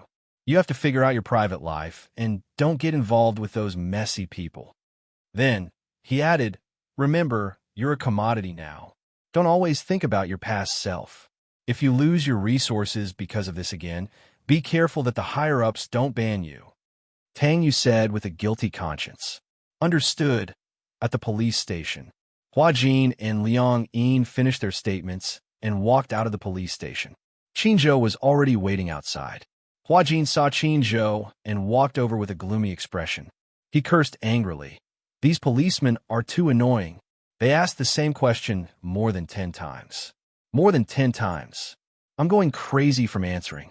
Are they treating me like a criminal suspect? Qin comforted him. All right, since the interrogation is over, leave quickly. They're not treating you as a criminal suspect. Your witnesses, the last two people who saw Su Ning. So, they'll definitely focus on collecting your testimony. In order to make sure your testimony is valid, they'll ask several times and verify it. Hua Jin was about to vomit. Liang Yin also looked very tired. She suddenly understood why Hua Jin was so vigilant when she went up to the girl worriedly. It turned out that he was worried about her getting into trouble. Hua Jin asked, "What's the public saying now?" A lot of marketing accounts are still hyping up that the girl is your lover. They're still saying that I slept with fans. Hua Jin said angrily, "This is too much. Who's behind this?" Liang Yin was a little surprised when she heard this. She was brought back to the police station as soon as the incident happened, so she had no idea what had happened. Upon hearing Hua Jin mention this matter, someone actually suspected that Hua Jin slept with his fans. How did such a deranged thing get out? Liang Yin asked anxiously. What happened? What do you mean by sleeping with fans? What the hell is going on? Qin Zhou glanced at Hua Jin, shook his head, and said to Liang Yin, "It's not convenient to talk here. Let's get in the car and go back to the hotel." Hua Jin and Liang Yin looked at each other. Liang Yin felt a little uneasy, but she didn't say anything. So she got in the car with Hua Jin. In the car, Qin Zhou said to Hua Jin, "Now, many marketing accounts on the internet are hyping up your underground relationship with that girl. But don't worry, I already have all the substantial evidence, but we don't have to rush to clarify anything now." Liang Yin was a little nervous when she heard this. Why? Speaking of which, aren't these marketing accounts too much? Why aren't they rushing to clarify things? Qin Zhou smiled and winked mysteriously. He said to Hua Jin and Liang Yin, "Be patient and watch the show." When Liang Yin heard this, she still didn't understand what was going on. However, Hua Jin obviously understood Qin Zhou's intention. He was planning to turn the tables on them. Chapter 3866. What's going on with these marketing accounts? It's impossible for them to publish such a large-scale defamation. Someone must be behind this. What do you think? Qin Zhou said slowly. Who is the father of the child in this girl's belly? If this matter is exposed, who will be at a disadvantage? Hua Jin frowned and asked suspiciously, "Could it be Tang Yu?" At the mention of this name, Liang Yin was a little dumbfounded. "Impossible." She frowned and said, "Tang Yu wouldn't do such a thing, right?" Hua Jin listened but didn't say anything. He could understand. Liang Yin was Tang Yu's fan. No matter how she changed her mind, at least she still had some feelings for him. Qin Zhou listened and said expressionlessly, "Do you think what you saw is real?" Liang Yin, you're still too young. As long as you see it on TV, whether it's a reality show or an interview, all the created characters have a script. Liang Yin was startled and hesitated. She quickly explained, "I'm not defending Tang Yu or anything. Don't misunderstand. It's just, Tang Yu wouldn't do such a shady thing, right?" Qin Zhou said calmly, "It's normal in the entertainment industry to do anything for your own benefit." Hua Jin didn't say anything. He had already guessed who the mastermind behind this was. Although he had a guess, he didn't dare to confirm it. But since Qin Zhou said so, it had to be true. Qin Zhou said to Hua Jin, "For the next 2 days, I'll cancel all of your events and suspend all interviews with the media. The production team won't be filming for the time being and will just stay in the hotel. We'll see how they perform then." After a pause, he said slowly, "I'm quite curious. If we don't do anything, how will they react?" Liang Yin and Hua Jin listened and didn't say anything. After returning to the hotel, Hua Jin and Liang Yin returned to their respective rooms. But after returning to her room, Liang Yin thought about it carefully. She felt that if she had listened to Hua Jin and not meddled in other people's business, maybe this wouldn't have happened. Tang Yu. Was it really Tang Yu? She didn't expect the Prince Charming in her heart to have such a dirty side. Did Tang Yu really use the internet water army to stir up public opinion to defame Hua Jin? How could he do that? It's too much. If that was the case, Liang Yin couldn't forgive herself. Feeling a little restless, she stood up and walked to the man's room. Standing at the door, she gently knocked on it. After a while, Hua Jin walked over to open the door. He was surprised to see her standing outside the door. What's wrong? Hua Jin, is it convenient for me to come in and talk? Hua Jin hummed an acknowledgement and stepped aside. Liang Yin went in and closed the door. Hua Jin calmly walked to the sofa, sat down, and looked at her. Tell me, what's the matter? Liang Yin asked cautiously. This time, did I get into big trouble? I should have listened to you. At that time, I saw that girl squatting in the corner. I shouldn't have gone forward. Hua Jin didn't understand her intention at first. But when he knew it was because of this, he couldn't help but smile. So, it's because of this. Chapter 3867. Although Qin definitely had the ability to settle it, she still felt very guilty about this matter. Hua Jin said, maybe this isn't necessarily a bad thing. Tang Yu's ambition is so big. Since he dared to do such a thing, he must be willing to accept the consequences. Bickering with Huan Yu, he must have a death wish. He paused and said, but you can't blame him. Artists don't have much autonomy at all. Moreover, to a company, an artist is a company's product. Goods? Yes, they have no dignity. As Hua Jin said this, he sighed deeply, picked up the beer on the coffee table, and asked, want a drink? Liang Yin glanced at him. If it was in the past, she would definitely refuse. She didn't like to drink and couldn't drink. If it was beer, she would get drunk easily after a few glasses. However, looking at Hua Jin leaning on the sofa with a tired but cynical expression, holding the beer can and drinking mouthful after mouthful, she felt that something was wrong. She didn't know why, but he inexplicably gave her a very lonely feeling. For the first time, Liang Yi nodded. Okay, but I can't drink very much. There's not much beer either. Even if you want to drink more, you won't have the chance. As Hua Jin said this, he walked to the small fridge and took out all the beer inside. Liang Yin glanced at it and was shocked by the lineup. So much. Can you finish it all? You can't drink well, but that doesn't mean I can't drink well. Liang Yin sat down beside him, took a can of beer, and took a sip. She drank more elegantly, one mouthful after another. Hua Jin, on the other hand, had already drunk 3 mouthfuls of beer. His gaze was empty as he looked at the ceiling aimlessly and said coldly, do you know how I entered the entertainment industry? Being an actor must be your dream, right? Liang Yin said, and you're so good-looking. How did you get chosen by Talent Scout? I was sold into the entertainment industry by my father. Hua Jin smiled calmly and curled his lips. He seemed to be mocking him, but at the same time, he seemed to be able to see the resentment between his brows. He took a sip of beer and gulped it down again. His expression became even more gloomy. Biological father. When Liang Yin heard this, she suddenly reacted. It was no wonder that the man did not question her when she expressed her hatred for her parents back then. Neither did he console her like the others did. Instead, he said coldly, that's because such irresponsible parents really exist in this world.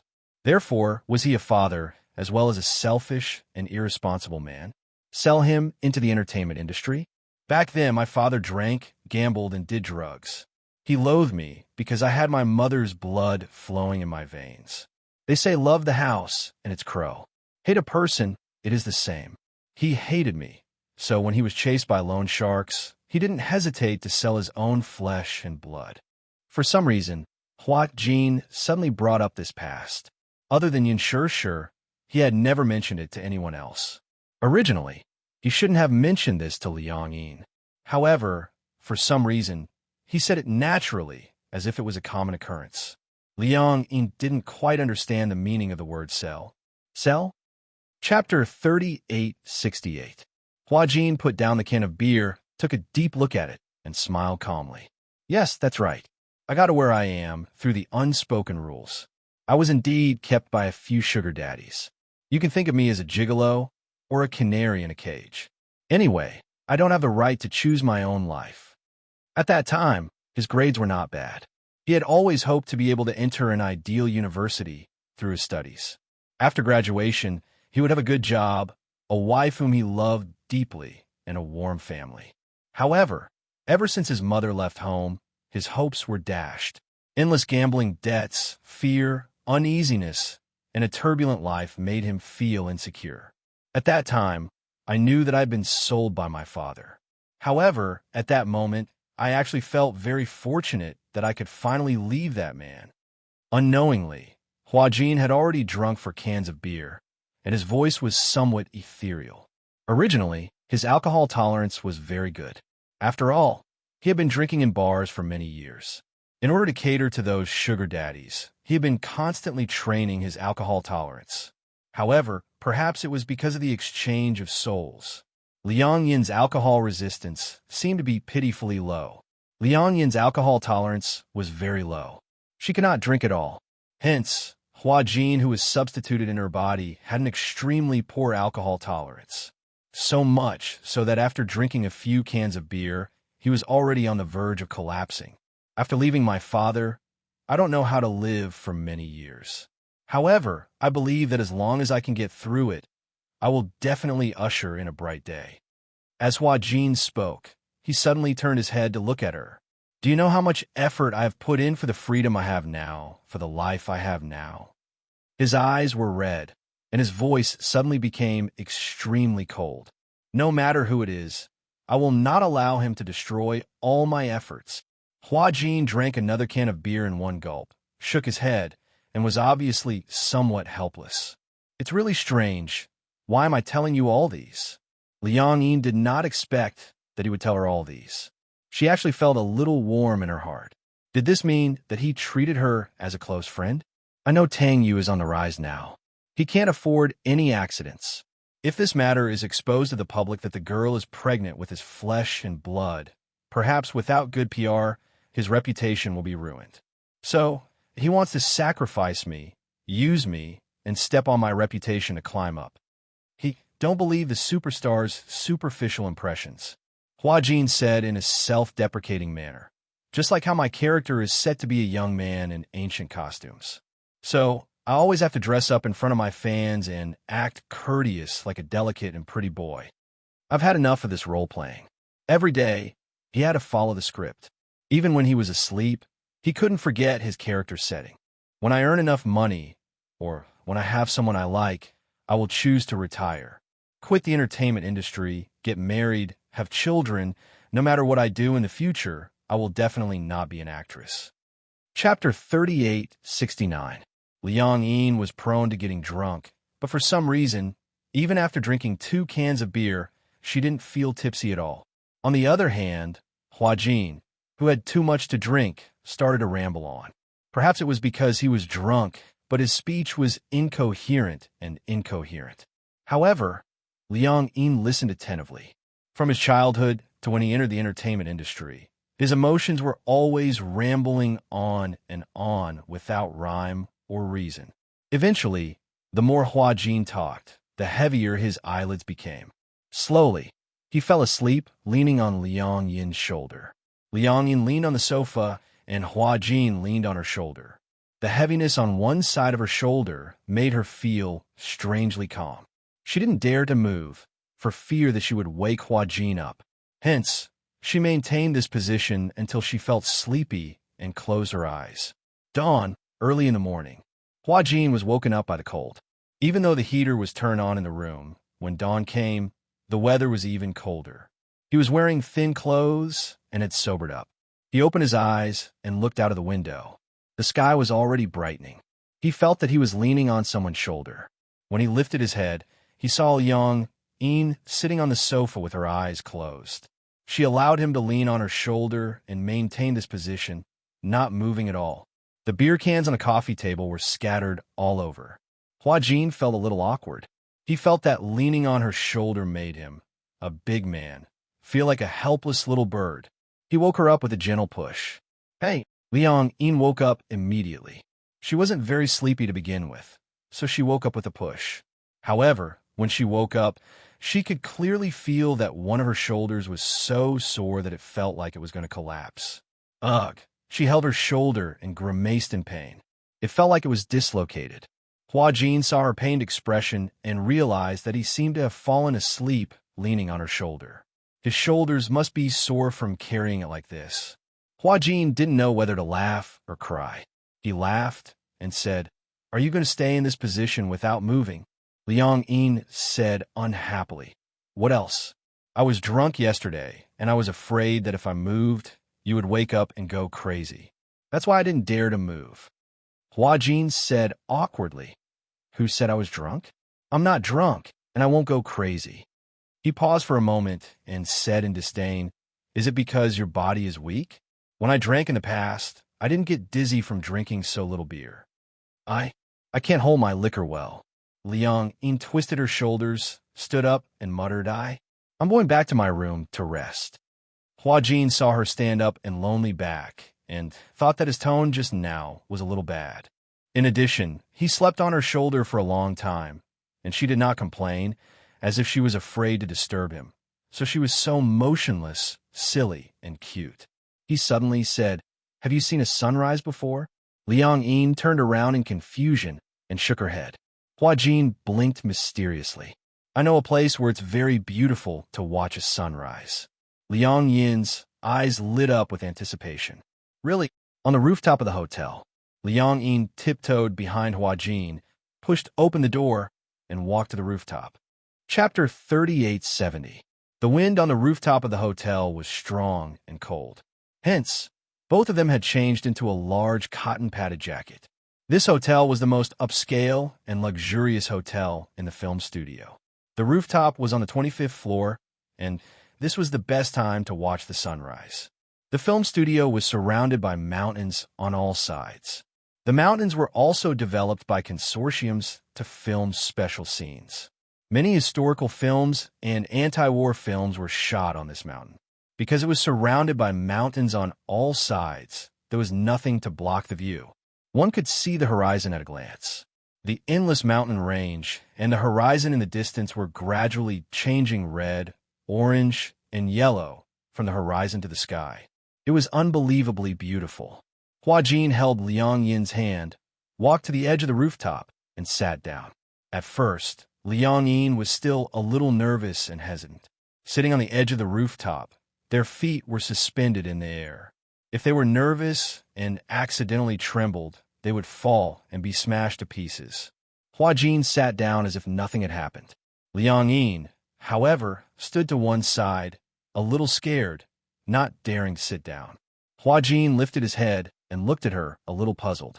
Aren't you going to sit? Liang Yin was trembling. Must we sit in such a scary place to watch the sunrise? If we fall, it'll be over. It won't happen. Just don't move. What's the difference between sitting here and sitting on the sofa? If you think it's scary, it's just a psychological effect. She didn't know why, but his words seemed to have woken her up. Yes, what was the difference between sitting here and sitting on the sofa? It was just that below the sofa was flat ground, while below the rooftop was the sky. This was just like when she was acting with Hua Jin in a room. She didn't feel nervous at all. It was just that when they reached the set, the director and the other actors were there. She started to feel uncontrollably nervous. It was just because of her psychological perception. Liang Yin deliberately didn't look at the sky below and carefully sat down beside Hua Jin, even though she kept telling herself that there was nothing to be afraid of and that as long as she didn't move, she wouldn't fall.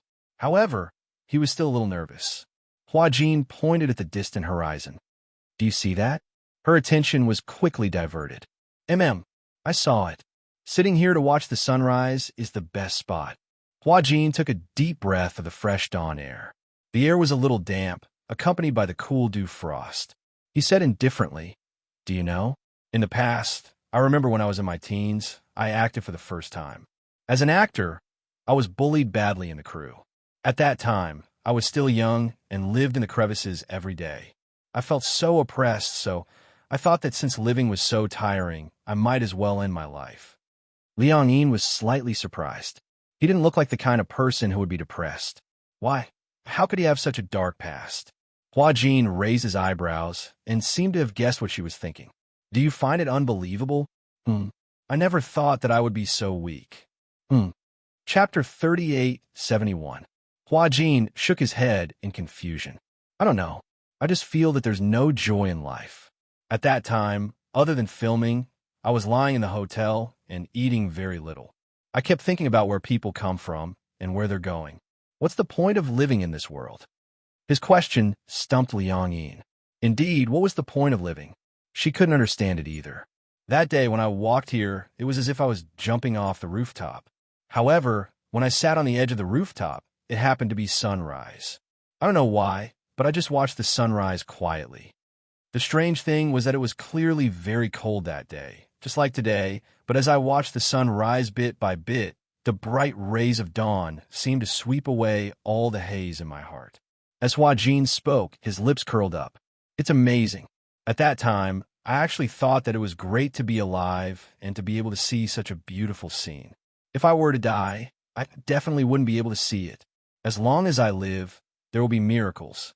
If I were to die, perhaps I wouldn't be able to see anything. Unknowingly, on the horizon, a fire plate slowly rose up. The horizon was dyed even brighter. At that moment, the clouds on the horizon seemed to have been set on fire, filling up the sky. It was so beautiful that it was suffocating. Liang Yin was deeply awed by the scene before her eyes. It was too beautiful. It was unbelievably beautiful. No wonder Hua Jin said that when he saw such a beautiful scene, he actually felt that life was beautiful. There were too many beautiful things in the world, just like this enchanting scenery. Hua Jin said, I hope that one day I don't have to act anymore. I don't have to be an actor. I have a family and a woman I love deeply. Then we can go to Wineglass Bay in Tasmania, Australia, to see the sinister castle of Chittergach, to the Blue Hole on Zakynthos Island in Greece, to the Ice Canyon in Greenland. But before that, I must work hard to act and earn a lot of money.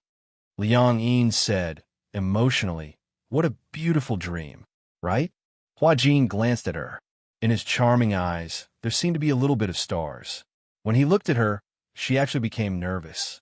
Her heart was pounding, and she didn't know where to put her hands. Hua Jin obviously didn't notice her nervous expression and said, it's better than guarding this empty skyscraper. Living in the city was depressing. Actually, there are many beautiful places in this world. It's just that we can't imagine them. Liang Yin looked at Hua Jin's breathtakingly beautiful side profile and suddenly felt a little envious. It was not Hua Jin who was envious.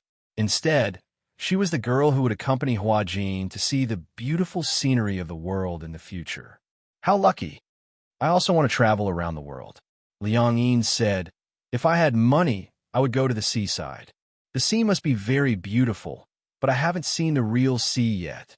I'll take you there when the filming is over. When Liang Yin heard this, she felt inexplicably excited. Really? You promised me. You can't go back on your words. Of course. Anyway, after the filming is over, I was planning to go to Bali for a vacation. Bali. Wow. Chapter 3872. Liang Yin sighed. Suddenly, she realized something and probed, but if we can't get over it for the rest of our lives, what about your dream? Hua Jin's face fell.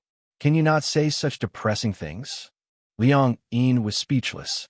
She held back her laughter and pretended to be serious as she said, when the time comes, I can only be the girl by your side and accompany you to travel around the world. How's that? You won't lose out anyway.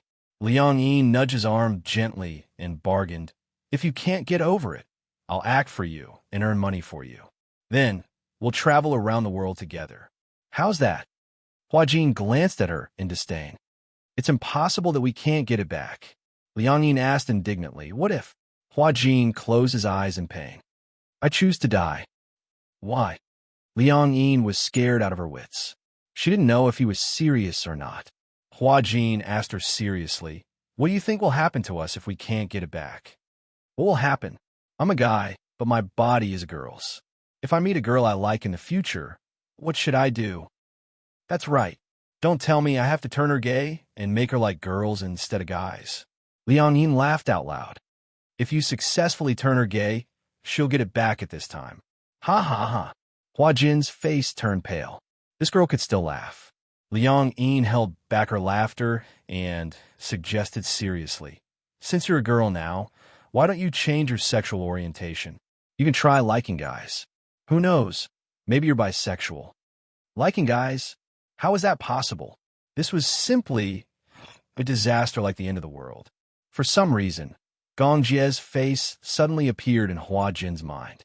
Just the thought of Gong Jie made him shudder inexplicably. Then, he thought of him having sex with Gong Jie naked and being pinned down by Gong Jie. He felt disgusted. I don't want to, Hua Jin said unhappily. It's so humiliating to be pinned down by a guy. Actually, being a girl is pretty good. You're just not used to it yet. Hua Jin retorted. Then, are you willing to fall in love with a girl? Liang Yi nodded. Of course I'm willing to. Oh, all of a sudden, Hua Jin leaned closer to her wickedly and breathed out meaningfully. Since you've said so, I'll go find a man tomorrow and give it a try. All right? Let's see if I'm a hidden bisexual. Do I like guys? Liang Yin's of it. She immediately protested. No. Why not? Hua Jin pretended to be serious. Didn't you say to let me try? Who knows? Maybe I'll really like dating guys. Liang Yin immediately changed her words. It's not certain if you can change back. What if you change back? Then break up with that guy. Hua Jin replied nonchalantly. Who knows? Maybe I've really fallen in love with men, just like what you said. What about you? Maybe you'll fall for girls too. Chapter 3873. Oh, I see. Seeing that Hua Jin was smiling evilly, Liang Yin pretended to compromise and said, All right, go and find a man then. I like to experience what it's like to be a man. When Hua Jin heard this, he was dumbfounded. Huh? What? Liang Yin smiled mysteriously. It's the feeling of tightness when you're with a woman. Hua Jin's brain almost couldn't wrap around it. When he realized what Liang Yin meant by tightness, the corners of his lips twitched. Io, you're so dirty. Oof. Anyway, if you dare to find a man, I'll sleep with your fans. Hua Jin said unhappily. Do you know what it's like to sleep with a woman? Isn't it the same thing? Just follow your instincts. Hua Jin suddenly moved closer to her. His beautiful face was just inches away from hers. His gaze fell on her face. Between his red lips, his breath smelled like orchids. You look like you can't wait. Why don't we give it a try? His words were so flirtatious, and the breath from his red lips instantly burned her face red. She didn't know why, but even though Hua Jin was a woman, she still couldn't resist the pheromones from his body. Even though they were of different genders, Liang Yin's heart was beating like thunder. When Hua Jin saw that she was blushing, he was a little surprised. Why is your face so red? Liang Yin pushed him instinctively. Hua Jin immediately grabbed the railing tightly and said gloomily, Hey, be careful. What if you accidentally push me down? Seeing that he was still sitting steadily, Liang Yin said unhappily, Didn't you say that sitting here is no different from sitting on the sofa? What's important is the mentality. Have you ever seen someone being pushed from the sofa to the ground? Hua Jin was speechless. He had nothing to say. You've trained your mouth well. Hua Jin couldn't help but smile as he turned to look at the horizon. As the sun gradually rose, it drove away some of the cold. Liang Yin silently looked at the horizon and gently sucked in a cold breath. She suddenly asked, Can we only stay in the hotel for the next few days? Just treat it as a holiday. What is Qin Zhou thinking? I think he must be trying to beat us at our own game. These days, he must be trying to dig out the mastermind behind those marketing accounts. When he has the evidence, he'll catch Tang Yu and the others in one fell swoop. It's so complicated. I thought being a celebrity was easy. Who would have thought there's so much scheming involved? Hua Jin disagreed. What do you think? No matter what profession it is, there's no lack of scheming. With that, he stood up and jumped off the rooftop. He turned around and extended his hand to Liang Yin. Come on, let's go back to the room and rest. Liang Yin nodded. She put her hand in his palm and stood up carefully. Be careful. The wind was a little strong. Liang Yin held his hand and walked down from the rooftop. Just as she was about to step in, she accidentally twisted her heel. Hua Jin clearly felt that her body was slightly swaying and immediately pulled her towards him. Little did he know that Liang Yin, who was 8 meters tall, suddenly fell onto him due to the huge inertia. Chapter 3874. Ugh. Both of them let out a muffled groan. Liang Yin propped herself up with her palms on the ground. However, she could clearly feel some inexplicable changes in her body. Of course, Huajin felt it too. It was as if something strange was pushing against him. He didn't realize it at first and muttered in a daze, "What's that? Do you have a key on you?" Liang Yin also found it strange. "What do you mean? You're pushing against me." Before he could finish his sentence, Huajin suddenly realized what was pushing against him.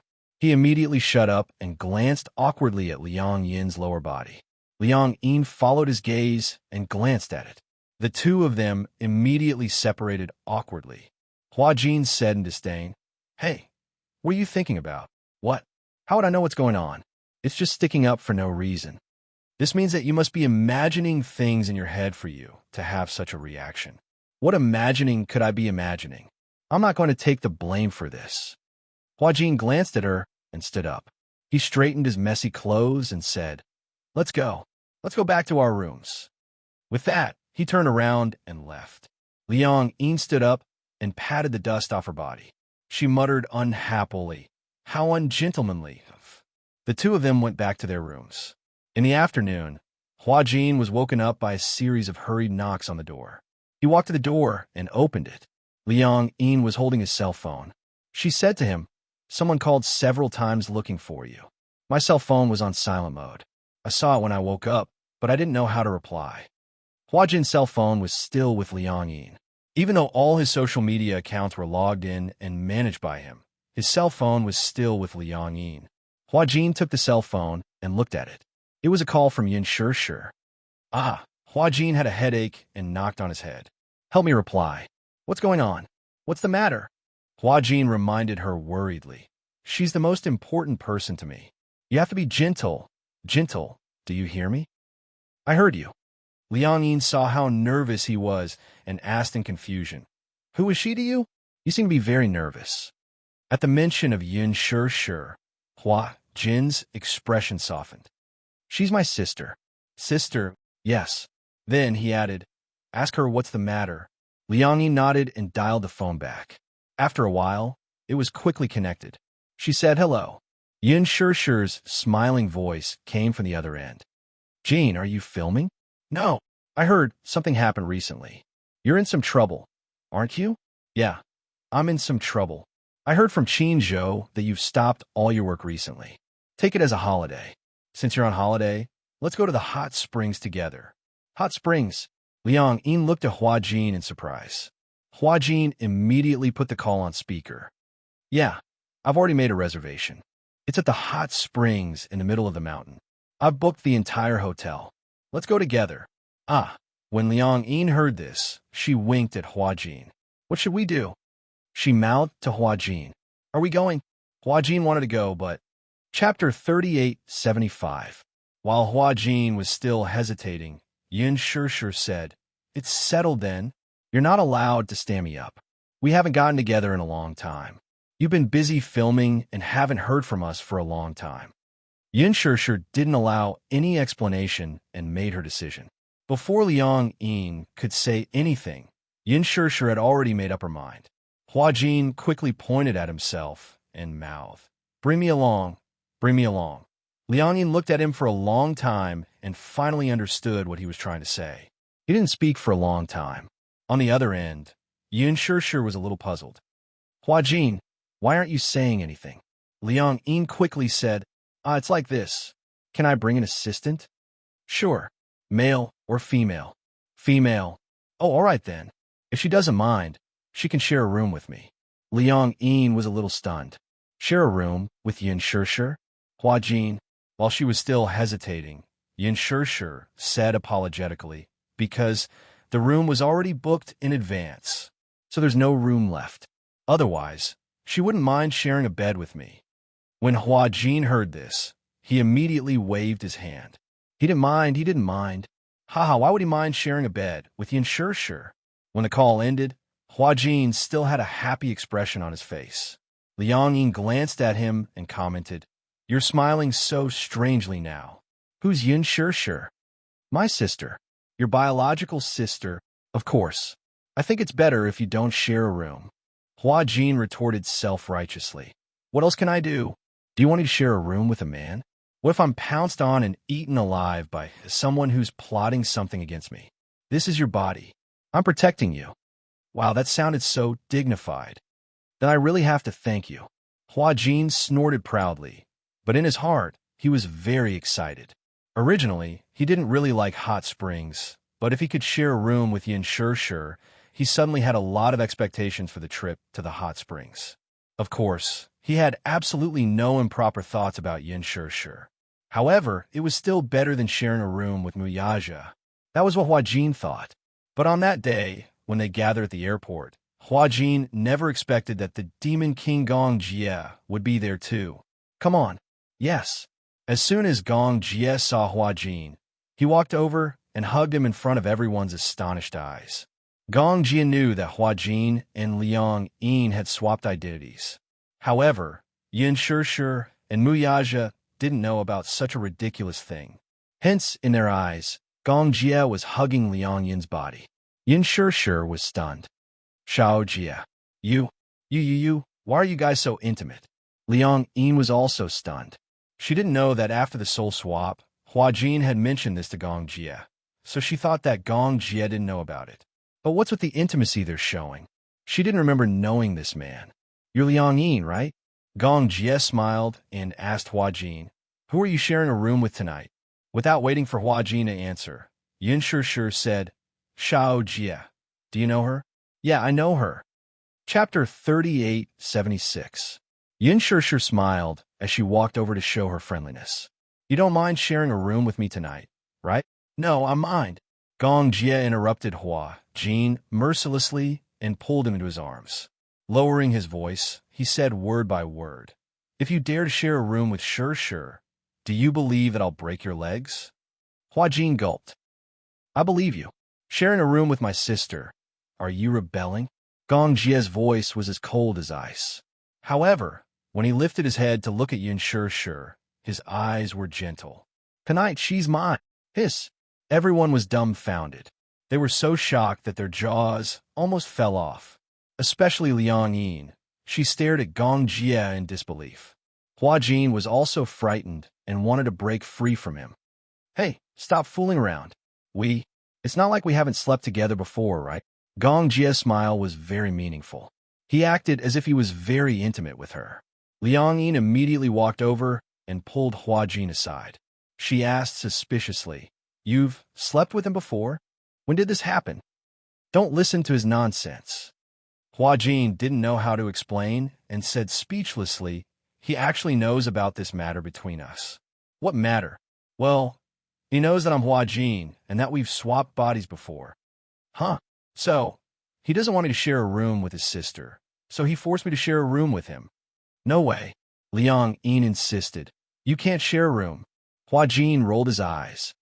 I don't want to either. You think I want to share a room with him? Gong Jie the big devil. Who would want to share a room with the big devil? Liang Yin was a little restless. What should we do then? Why don't we leave? Before Hua Jin could answer, Yin Shir walked over and sized them up. She asked curiously, What are you guys discussing? No, nothing. Hua Jin asked tentatively, How are the rooms allocated tonight? There are 3 rooms in total. Originally, Lisa and I would share a room. Yu, Xiao Chen, and your brother-in-law would share a room, and Hua Jin and Xiao Jie would share a room. However, Hua Jin said that he would have to bring you along. Since there are no more rooms, why don't you share a room with me to save the trouble? No. Gong Jie walked over and protested. You can't distribute it this way. He pulled Hua Jin to his side. He has to be in the same room as me. Everyone was silent. Muyaja couldn't take it anymore. How about this? I'll do it. In the end, Hua Jin, Gong Jie, and Muyaja would share a room. Liang Yin, Xiao Chen, and Yi would share a room, and Lisa and Yin Shir would share a room. Hua Jin looked like he wanted to cry, but had no tears. It can't be, right? Wouldn't it be too cramped for 3 people to share a room? There are only 3 rooms in total. After much discussion, Muyaja's suggestion was the most suitable.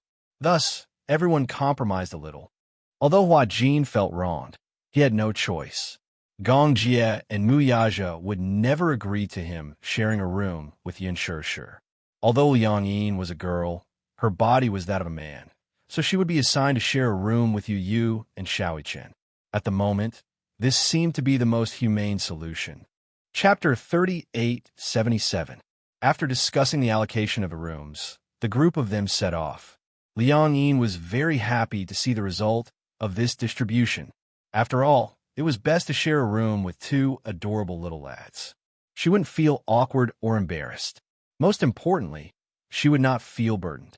Hua Jin said that although Gong Jie knew about this, he did not tell Yin Shishir for the time being. It was not because of any other reason, but because he was worried that she would be worried for nothing and would not be able to accept this fact. However, since Gong Jie knew about this, Yu would naturally know about this too. Yin Shishir had already booked the plane tickets. After everyone had boarded the plane, Yu, who was originally sitting with Lisa, swapped seats with Lisa and sat next to him. Yu looked at him with an unfathomable gaze. Hua Jin shuddered when he saw Yu staring at him. He glanced at him and raised his eyebrows. He did not know why Yu was looking at him with such a deep gaze.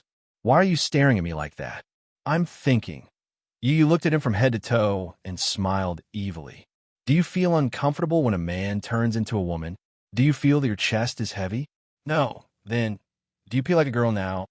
"If not, that's amazing." Yu blinked his beautiful eyes and suddenly smiled, as if he was hiding an unknown ambition. "I really want to dissect you." After all, this was the first time he had heard of something as magical as soul exchange. Of course, Yu knew that Hua Jin would not joke or lie. Hua Jin trembled. He was frightened by black-bellied Yu. He had said that he would dissect Yu so casually. He was scared to death. Hua Jin gulped. "You can't joke about this. Since you know that it's a joke, why are you so nervous?" On the other hand, Liang Yin got along well with Mui Chen. She was a very distressed person, and the flight on the plane was rather boring. All electronic devices were banned, so Mui Chen was also bored. Liang Yin chatted with him on and off, which alleviated a lot of the boredom. When they arrived at the Mid-Mountain Hotel, it was already afternoon. The luggage was directly carried back to the room by the bellman. Half Mountain Hot Spring, the so-called Half Mountain, meant that the hotel was located in the middle of the mountain, and the hot spring pool was at the waist of the mountain. While soaking in the hot spring and lying on the side of the pool, one could overlook the entire mountain scenery. Especially at dusk, when the sun was setting, there was nothing more enjoyable than soaking in the hot spring while watching the sunset. Before coming here, Liang Yin's concept of hot springs was just like what she saw in TV dramas. It was like the bathtubs in many bathhouses with steam rising in spirals. She had no interest in hot springs. However, when she arrived at the hotel and looked at the endless mountain road and the mountain scenery, she was stunned by the beautiful scenery in front of her. Liang Yin smiled and said, "Why do I feel that staying in this hotel makes me feel isolated from the rest of the world?" When Yin Shishir heard this, she immediately said, "You usually have a hard time filming. Treat this trip as a vacation to relax." Oh, Liang Yin touched her nose a little embarrassedly. Yin Shishir did not know about this, and thought that she was Hua Jin. Chapter 3878. After all, she would never have been able to afford such an expensive hotel in the past. She heard that a room in this hotel cost more than 10,000 yuan per night. It was too expensive. It was terrifyingly expensive.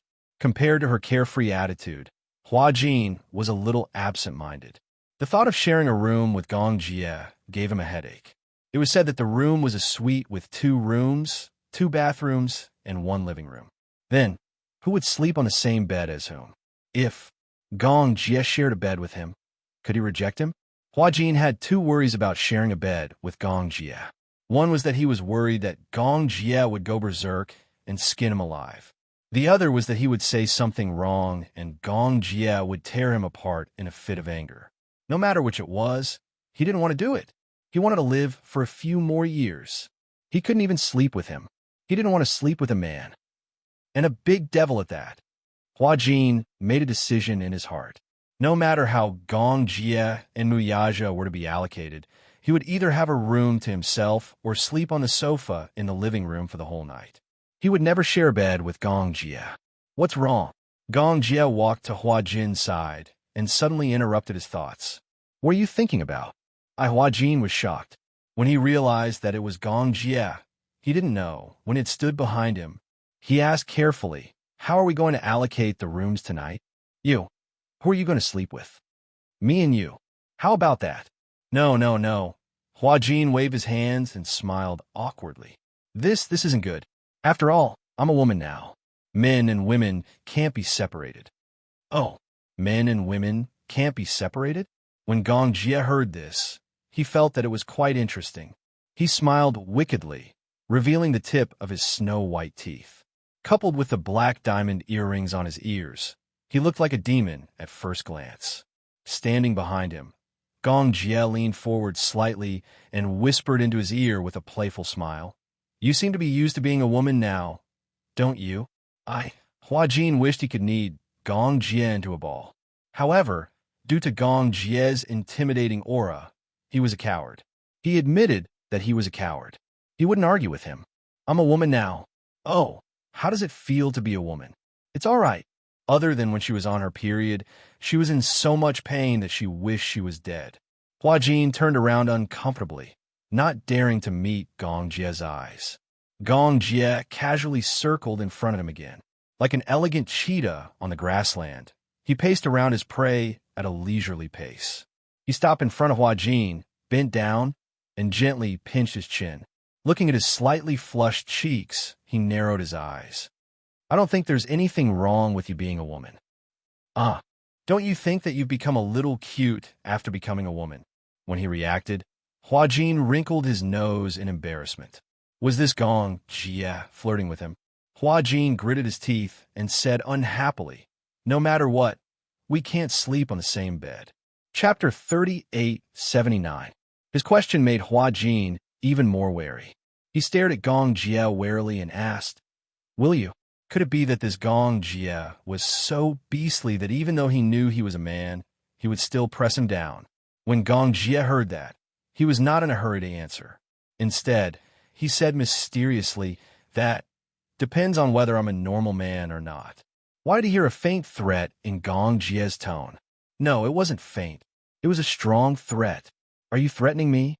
Hua Jin narrowed his eyes and took half a step back warily. Threatening you with what? Do you think I need to threaten you when you're so weak now? Hua Jin felt so guilty that his eyes were darting around. When Gong Jie saw that his gaze was not on him, he pinched his face unhappily and forced him to face him. How do you think a man and a woman will react when they lie on the same bed? Beep, beep, beep, beep. The alarm of Hua Jin's head rang loudly. He stared at Gong Jie as if he was a lion, as if he was afraid that he would pounce on him in the next second. Seeing Hua Jin's vigilant look, Gong Jie felt that it was very interesting. Why? Did you just realize that you're in a dangerous situation? Gong Jie sized him up from head to toe. You're as skinny as a bean sprout. I feel that I can lift you up with just one finger. Oomph. Who said that? Hua Jin took half a step back to avoid him. Keep a distance from me. Why? I feel a little uncomfortable standing next to you. Where are you uncomfortable? Gong Jie narrowed his eyes and asked meaningfully, don't tell me you think that I can't do anything to you if you keep avoiding me. Gong Jie slowly enunciated each word as he enjoyed the sight of the man's uneasy expression. If I really want to do anything to you, you won't be able to escape. Just as Hua Jin was shivering, Yin Shishir's voice sounded. Little Jie. Gong Jie and Hua Jin turned around. Yin Shishir walked over and saw the two of them standing face to face. Am I disturbing you? Hua Jin quickly waved his hands. No, no. Gong Jie put his arm around Hua Jin's shoulder and looked at Yin Shishir with a gentle smile. What's the matter? Let's go to the restaurant for dinner. Then, I'm going to the hot spring. Okay, you go first. We'll be right there. After Yin Shishir left, Hua Jin immediately pushed him away and brushed his shoulders in disdain. He didn't waste time talking to him and chased after Yin Shishir. Gong Jie curled his lips into a smile as he watched his fleeing figure. There wasn't anything special about dinner. It was just that it was a revolving restaurant on the mountainside, so the scenery was not bad. After dinner, Yin Shishir urged them to bring their swimsuits and agreed to meet at the hot spring. The hot spring was very big. There were a total of 10 hot springs in the hotel, and only the hot spring that Yin Shishir had booked had the best scenery and was in an exclusive location. The hot spring was a mixed bath. There was a very big pool and 2 very small pools on both sides. They were a red wine pool and a small fish pool. Gong Jie and Mu Yaja changed into their swimsuits and went to the hot spring first. When they entered the pool, they saw that Liang Yin had also changed. However, she was a little slow as she walked to the hot spring and covered her chest with her hands. Chapter 3880. For some reason, she felt like a pretty girl from a humble family. This was obviously a subconscious action of a woman when she saw the opposite sex. Although she knew that she was a man now, she was still not used to the fact that her upper body was bare. Hua Jin had so many swimming trunks, but Liang Yin bought a pair of boxer trunks that could cover more of her body. However, compared to Liang Yin, she was still considered lucky. The most awkward person was Hua Jin. His swimsuit was personally chosen by Liang Yin. He had never seen it before. What? Protect. Guard. Of. Swim. Clothes. Was this a F*King swimsuit? If it wasn't a swimsuit, he would have thought it was a diving suit. Did it have to be so tightly wrapped? His figure wasn't that good, so there was no need to cover it so tightly. In Liang Yin's words, she was worried that he would accidentally expose himself. What the F*** was she worried about? She didn't have to choose such a tight one, did she? This was practically a diving suit. When Hua Jin changed into a swimsuit and walked out, Yin Shishir was sitting by the hot spring and drinking water. When she saw him wrapped up so tightly, she swallowed a mouthful of water and almost choked. Oh my God! Yin Shishir widened her eyes in shock. Liang Yin, you're not wearing a swimsuit, are you? Huh? Xiao Qin burst out laughing and pointed at Hua Jin. We're here to soak in the hot spring, not to dive. Those who don't know would think that we're diving in the Maldives. Hua Jin cleared his throat awkwardly and walked into the hot spring gloomily. He found a corner and sat down. He had nowhere to vent his frustrations. It was so tight that it was uncomfortable to wear. It was stuffy and hot. Most importantly, the water in the hot spring was very hot. Coupled with such a tight swimsuit, it was like wearing a thick quilted jacket in a sauna. He felt like he was going crazy from the heat. Liang Yin was also a little annoyed. She also realized that the swimsuit she had chosen was too heavy, so heavy that it was a little exaggerated. She had never soaked in a hot spring before, so she didn't know that the water was so hot. When she was choosing a swimsuit, she also asked Hua Jin for his opinion. Hua Jin naturally allowed her to choose any swimsuit she wanted. Anyway, he would wear it anyway. In the end, this guy specifically chose the most conservative one. Was this on purpose to prank him? It was so thick that he could hardly breathe. Gong Jie pursed his lips and smiled. It was as if he was gloating. Hua Jin just sat there sullenly, obviously not in a good mood. No matter how enjoyable it was to soak in the hot spring, it was almost ruined by the swimsuit. Liang Yin walked over guiltily. I'm sorry. I don't know. That's how it is to soak in a hot spring. Do you feel hot? Why don't you ask the waiter if there are any swimsuits for sale here? You can change into one at the last minute. Tell me, why did you buy such a store? Hua Jin muttered unhappily. You don't have a good figure. Liang Yin's face immediately turned cold. She gritted her teeth and said, What did you say? Without waiting for Hua Jin to explain, she grabbed his head and pushed him into the water. Hua Jin jumped out of the water and glared at Liang Yin angrily. Yin Shishir said reproachfully, Hua Jin, how can you bully a girl like that? As she said this, she slid to Hua Jin's side and asked gently, Liang Yin, are you okay? Chapter 3881. It's nothing. When Yin Shishir saw him smile, she was a little surprised. Her eyes widened slightly, and she immediately said to Liang Yin, Hua Jin is indeed your assistant. Even when he smiles, he looks a little like you. When Hua Jin heard this, he was slightly stunned. He actually found it a little hard to believe. Liang Yin also looked at Yin Shishir in surprise. She blinked in astonishment, unable to come back to her senses. Yin Shishir was completely unaware of the smiles between Hua Jin and Liang Yin. She purely felt that when Liang Yin smiled just now, It was extremely similar to how Hua Jin usually smiled at her. Hua Jin was extremely touched. He didn't expect that even though he had changed into a different appearance, she would still remember. Hua Jin suddenly remembered what Xiao Yichen had said to him back then. When I stand next to you, no matter who it is, even Daddy, if they don't look at our height, it'll be difficult to tell us apart at a glance. However, Mommy will be able to tell which one is you and which one is me. Isn't that a very magical thing? At that time, Hua Jin had been impressed by Yun Shishir's meticulous mind. However, he didn't expect that even if he wasn't Hua Jin, she would still be able to distinguish his shadow in another person. Hua Jin asked carefully, "Do I really look like Hua Jin when I smile?" "Yeah, very much." Yun Shishir glanced at Liang Yin and said with a chuckle, "Every time Hua Jin smiles at me, his eyes are squinted into slits, just like yours." As she said this, she swam back to the side of the pool. She rested her arms on the side of the pool and soaked in the bath comfortably. Hua Jin and Liang Yin looked at each other in bewilderment. Gong Jie glanced at Yin Shishir and then at Hua Jin. He felt a little depressed and jealous. Just now, Yin Shishir recognized Hua Jin at a glance. He didn't know if his own sister would be able to recognize his shadow from a smile if something like this happened to him. When Hua Jin was about to swim to Yin Shishir's side, Gong Jie immediately stretched out his arm and pulled him back to his side. "Don't go." Hua Jin glared at Gong Jie angrily. "Gong Jie, what do you want?" Gong Jie lowered his voice and warned, "You're not allowed to get within 1 meter of my sister. Why are you so overbearing?" Hua Jin glanced at him and muttered angrily, "You're just like a child." Gong Jie heard that and smiled devilishly. His expression was gentle, but his voice was frighteningly cold. "Why? Do you think I won't dare to hit you because you become a woman? What else? You won't hit a woman, right? Do you think?" Gong Jie suddenly got close to Hua Jin. "Other than hitting, I don't have any other way to make you suffer so much that you wish you were dead?" Gulp. Hua Jin gulped nervously and his eyes widened. Gong Jie looked at him coldly.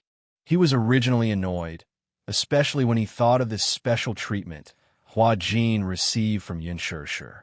This made him extremely unhappy.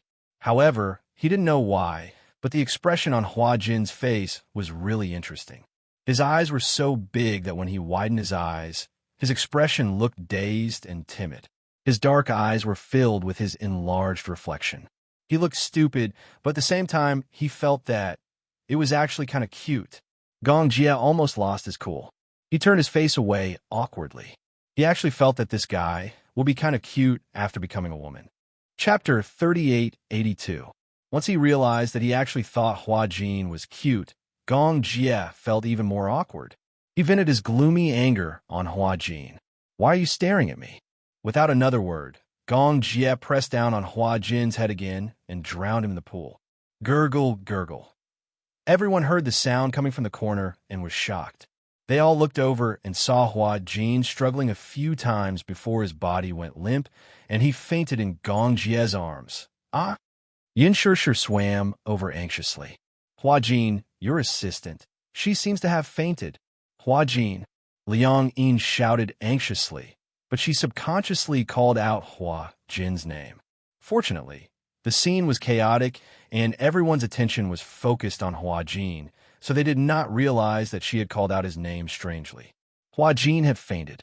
When Gong Jie fished him out, he thought that he had drowned. The group of people were flustered and did not know what to do. Among them, Mu Yaja and Gong Jie were the only ones who knew how to perform first aid. Mu Yaja did not even think before he handed this difficult task to Gong Jie. Gong Jie did not think too much about it.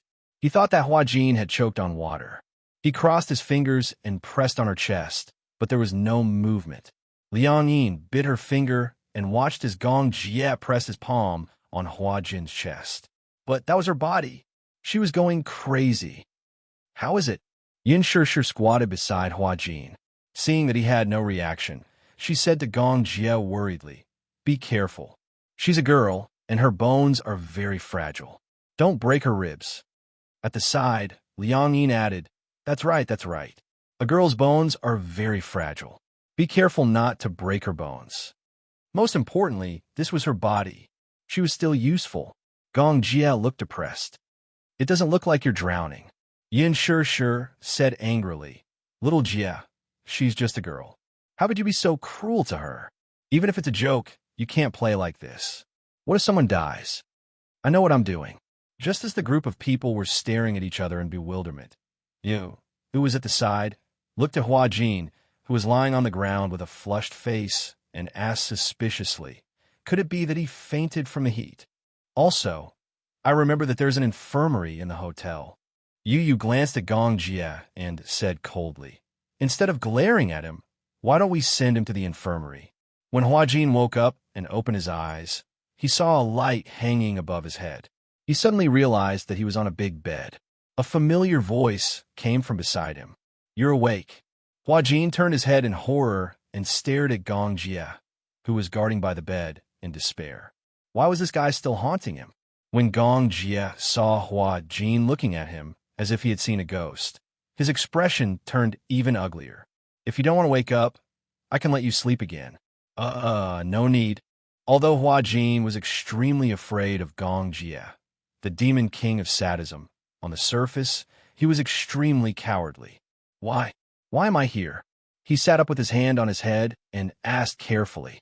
The doctor said that you fainted because of a lack of oxygen in your brain and low blood pressure. You're wearing a swimsuit that looks like a diving suit. It's airtight, and you fainted from the heat. Chapter 3883. Was there such a thing as heat sickness? Just when Hua Jin was in disbelief, he vaguely felt some changes in his body. Where was his swimsuit? He lifted the blanket and saw that he had been changed into a bathrobe. His expression was even more horrified. This should be something that Liang Yin changed for me? Or, no. Yin Sure did not know that he had swapped bodies with Liang Yin.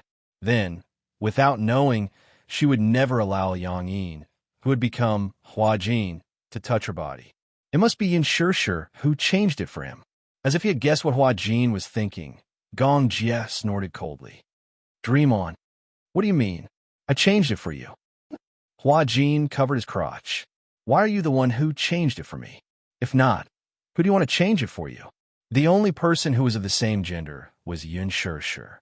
However, how could Gong Jia allow Yin Sure to serve Hua Jin? He had never enjoyed such treatment before. Hence, Gong Jia went against everyone's wishes and dragged Hua Jin back to the room. He took off his swimsuit and put on a bathrobe.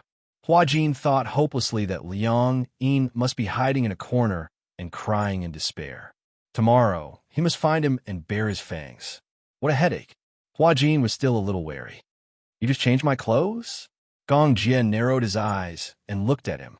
Other than changing your clothes, you seem to be expecting something else. No. Or do you think that other than changing my clothes, I want to do something else to you? Hua Jin did not dare to say it.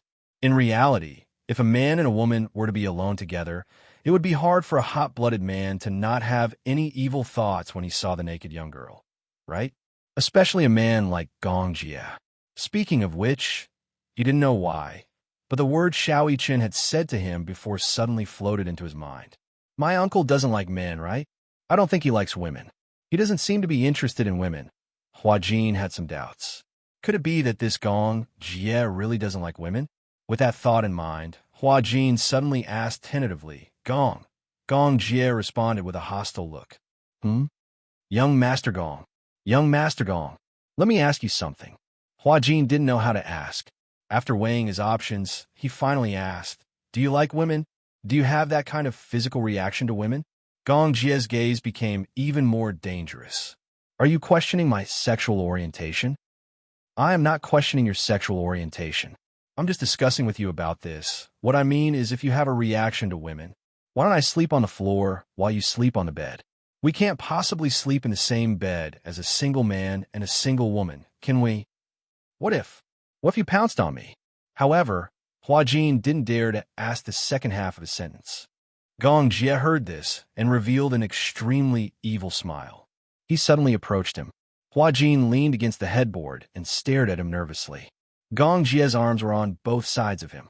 Through the slightly open collar of his bathrobe, his well-defined chest and the firm lines of his arms were clearly visible. His entire body was emitting sex-inducing hormones. Chapter 3884. Huajin was so stiff that he didn't dare to move an inch. It was as if he was facing a lion that was eyeing him covetously. If he moved, the lion would pounce on him in the next second. Save life, Gong Jie stared at his face and finally spoke. You're afraid that I'll take advantage of you? You're so concerned about my sexual orientation. Gong Jie's thin lips curled up slightly, making him look devilishly charming. Why don't I give a try? He moved closer to him. Huajin almost shrieked out loud. I'll try what? Try to see if I have any reaction to women.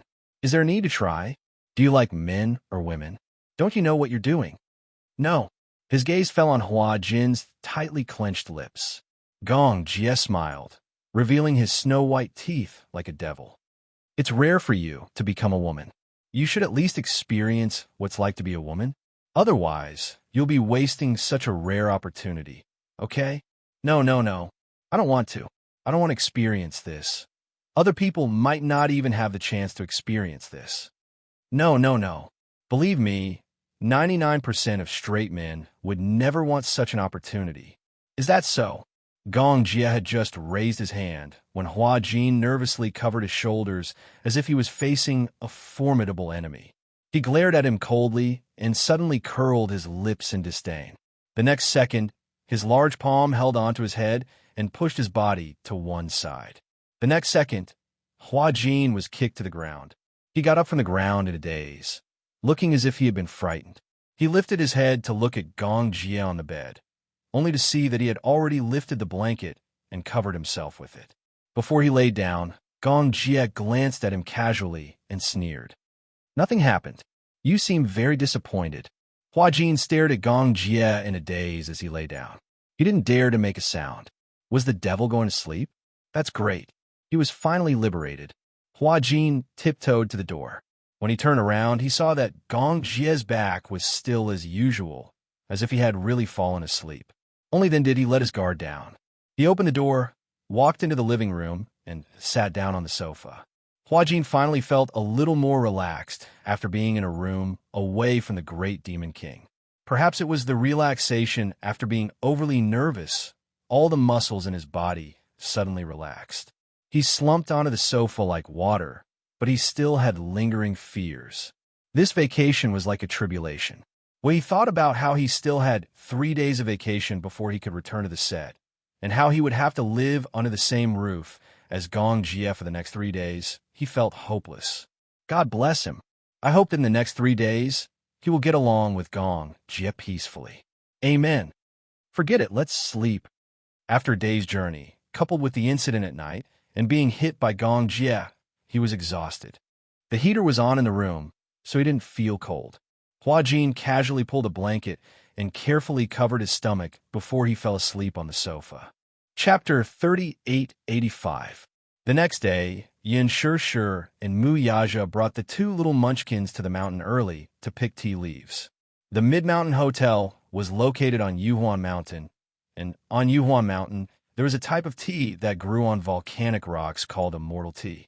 Legend had it that a long time ago, Lu Dongbin, immortal lady he and the other 8 immortals, after attending the Queen Mother's immortality peach banquet, toured the 4 seas to understand the mortal world.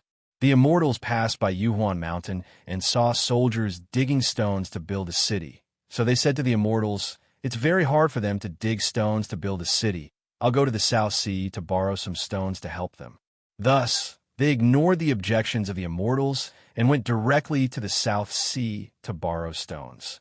The next day, Dongfang Harbor was white, and a large group of geese left the beach and headed towards Immortal Mountain.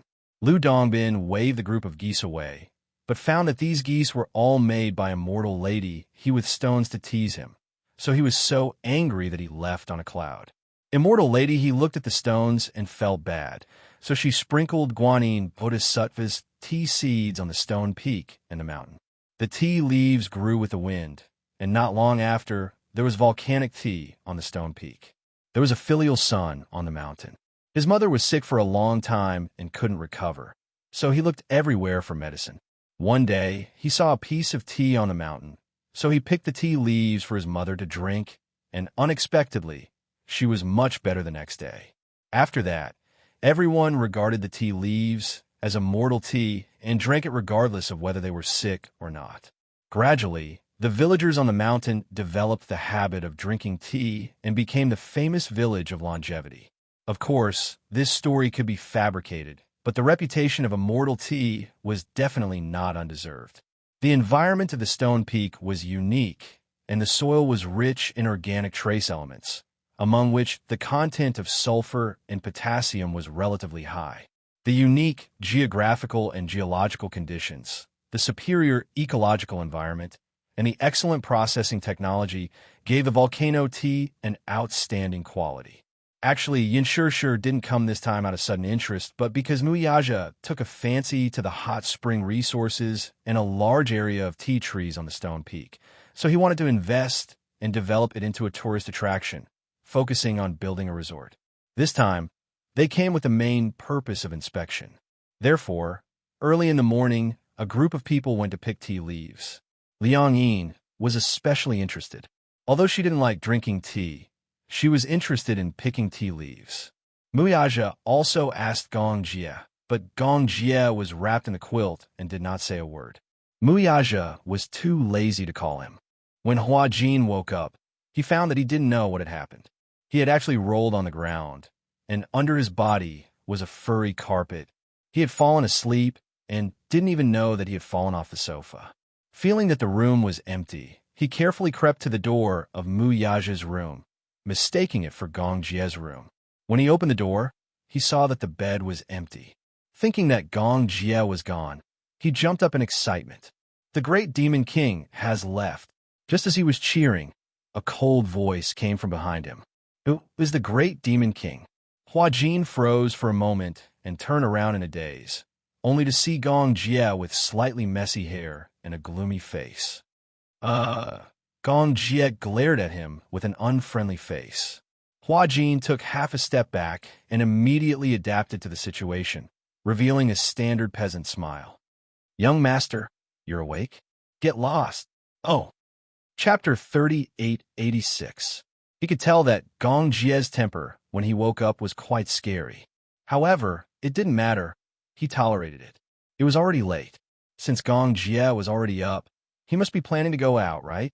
Then he could enjoy a rare moment of peace and quiet. There was a huge sunroom in the suite. There was a circular jacuzzi in the sunroom, surrounded by privacy glass. One could see the scenery outside, but not inside from the outside. When Gong Jie left, he could lie leisurely in the bathtub, sipping champagne while looking at the beautiful scenery of the mountains. It was simply great bliss. This was more like a vacation. Hua Jin could already imagine the different kind of bliss lying in the bathtub. However, his beautiful dream was shattered very quickly. Gong Jie made a call in the bathroom and found out that Muyaja and Yinshirsher had gone to the mountains to pick tea leaves.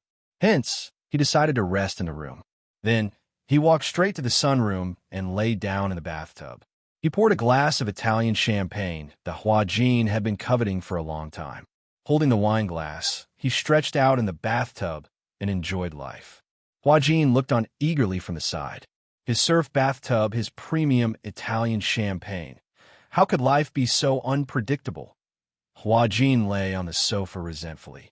Gong Jie's icy voice sounded again. Come here. He seemed to be summoning him. Hua Jin sat up from the sofa reluctantly. He looked at him a little gloomily and asked foolishly, What? Give me a shoulder massage. A shoulder massage? Yeah, my neck is sore. The needle here was soft. Gong Jie was used to hard needles, so when he changed to a softer needle, his neck felt like it was going to collapse. Hua Jin said reluctantly, Don't we have a massage technician? I'll give you a call and ask for service. Gong Jie snorted coldly. Hua Jin stood up immediately and walked behind him. He squatted down and swallowed his anger. I'll give you a massage. He pinched the back of Gong Jie's neck with both hands and gently massaged it. However, he was cursing in his heart. Didn't this guy want to enslave him? Fine. He tolerated it. Ostracized. It must be ostracized. This guy must be jealous of his close relationship with Yinshirsher. So he targeted him. Too gentle. When Hua Jin heard this, he increased the strength of his grip. Gong Jie asked, "Is it because your hands are as soft as a woman's now that you're a woman?" Hua Jin pinched him. However, to Gong Jie, such strength was neither too light nor too heavy. It was neither painful nor itchy. From Hua Jin's point of view, Gong Jie was leaning against the side of the pool. His naked upper body accentuated his well-defined muscles and protruding chest, which made him look even more sexy. For a moment, Hua Jin couldn't take his eyes off him. He was envious. How did he train his muscles? He used to have the habit of going to the gym. However, no matter how much he trained, he couldn't train his muscles to be as exquisite as Gong Jie's. Hua Jin asked curiously, "How did you train your muscles?" "What? Do you go to the gym?" "I don't have the habit of going to the gym." "Then how did you get your muscles? Why do you want them?" Hua Jin naturally felt envious. Chapter 3887. Hua Jin didn't say anything, but he felt envious. Hence, he kept staring at him. However, he suddenly realized that Gong Jie's deep gaze had landed on his side profile. He snorted and asked, "What are you doing? Have you seen enough? I see that you've been staring at me." Gong Jie asked again, "How long are you going to stare at me?" Hua Jin turned his face away awkwardly, stood up, and walked to one side. He said unhappily, "Do you think I want to look? Even if you don't want to look, you've been staring at me for a long time." As he said that, Gong Jie stood up from the bathtub and wiped his body with a towel. Then, he put on a bathrobe and stepped out of the bathtub. Fine water droplets slid down his skin bit by bit. Gong Jie walked in front of him and looked at him fixedly. Hua Jin didn't know where to look and just stared at him blankly. Why are you staring at me?" Gong Jie said this out of the blue. "I realize that you're quite pretty." Boom. This sentence made Hua Jin's entire body stiffen. So much so that all the blood in his body flowed to the top of his head, and his face was so red that it looked like blood was going to come out. Gong Jie saw that his face was even redder, and for a moment, he felt that it was more interesting. Standing in front of him was Liang Yin. Even though he knew that although it was a woman's body, the essence was still Hua Jin. However, he didn't know why, but he didn't feel that it was out of place at all. "You've blended in well with this body." When Hua Jin heard this, he was stunned. "What do you mean? After you've turned into a woman, you're really like that?" As Gong Jie said this, he suddenly chuckled and walked closer to him. "What's the experience of being a woman?" Hua Jin looked awkward as he retreated, trying to avoid him. Gong Jie stretched out his arms and trapped him between his arms, blocking his escape route. Hua Jin shrunk his shoulders in vigilance, looking extremely vigilant. "Gong Jie, is it fun to tease me?" "Tease?" Gong Jie frowned and recalled. "I remember someone seriously questioning my sexual orientation yesterday. Why don't I take this opportunity to prove to you what my sexual orientation is?"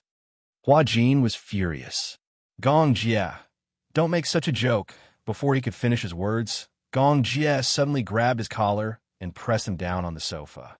Before Hua Jin could accept the fact that he had been pushed down by a man, he heard his fragrant voice. "I'm serious." Hua Jin's brain instantly crashed. He subconsciously clenched his fist and swung it at his face. However, with his current body, how could he be a match for Gong Jie?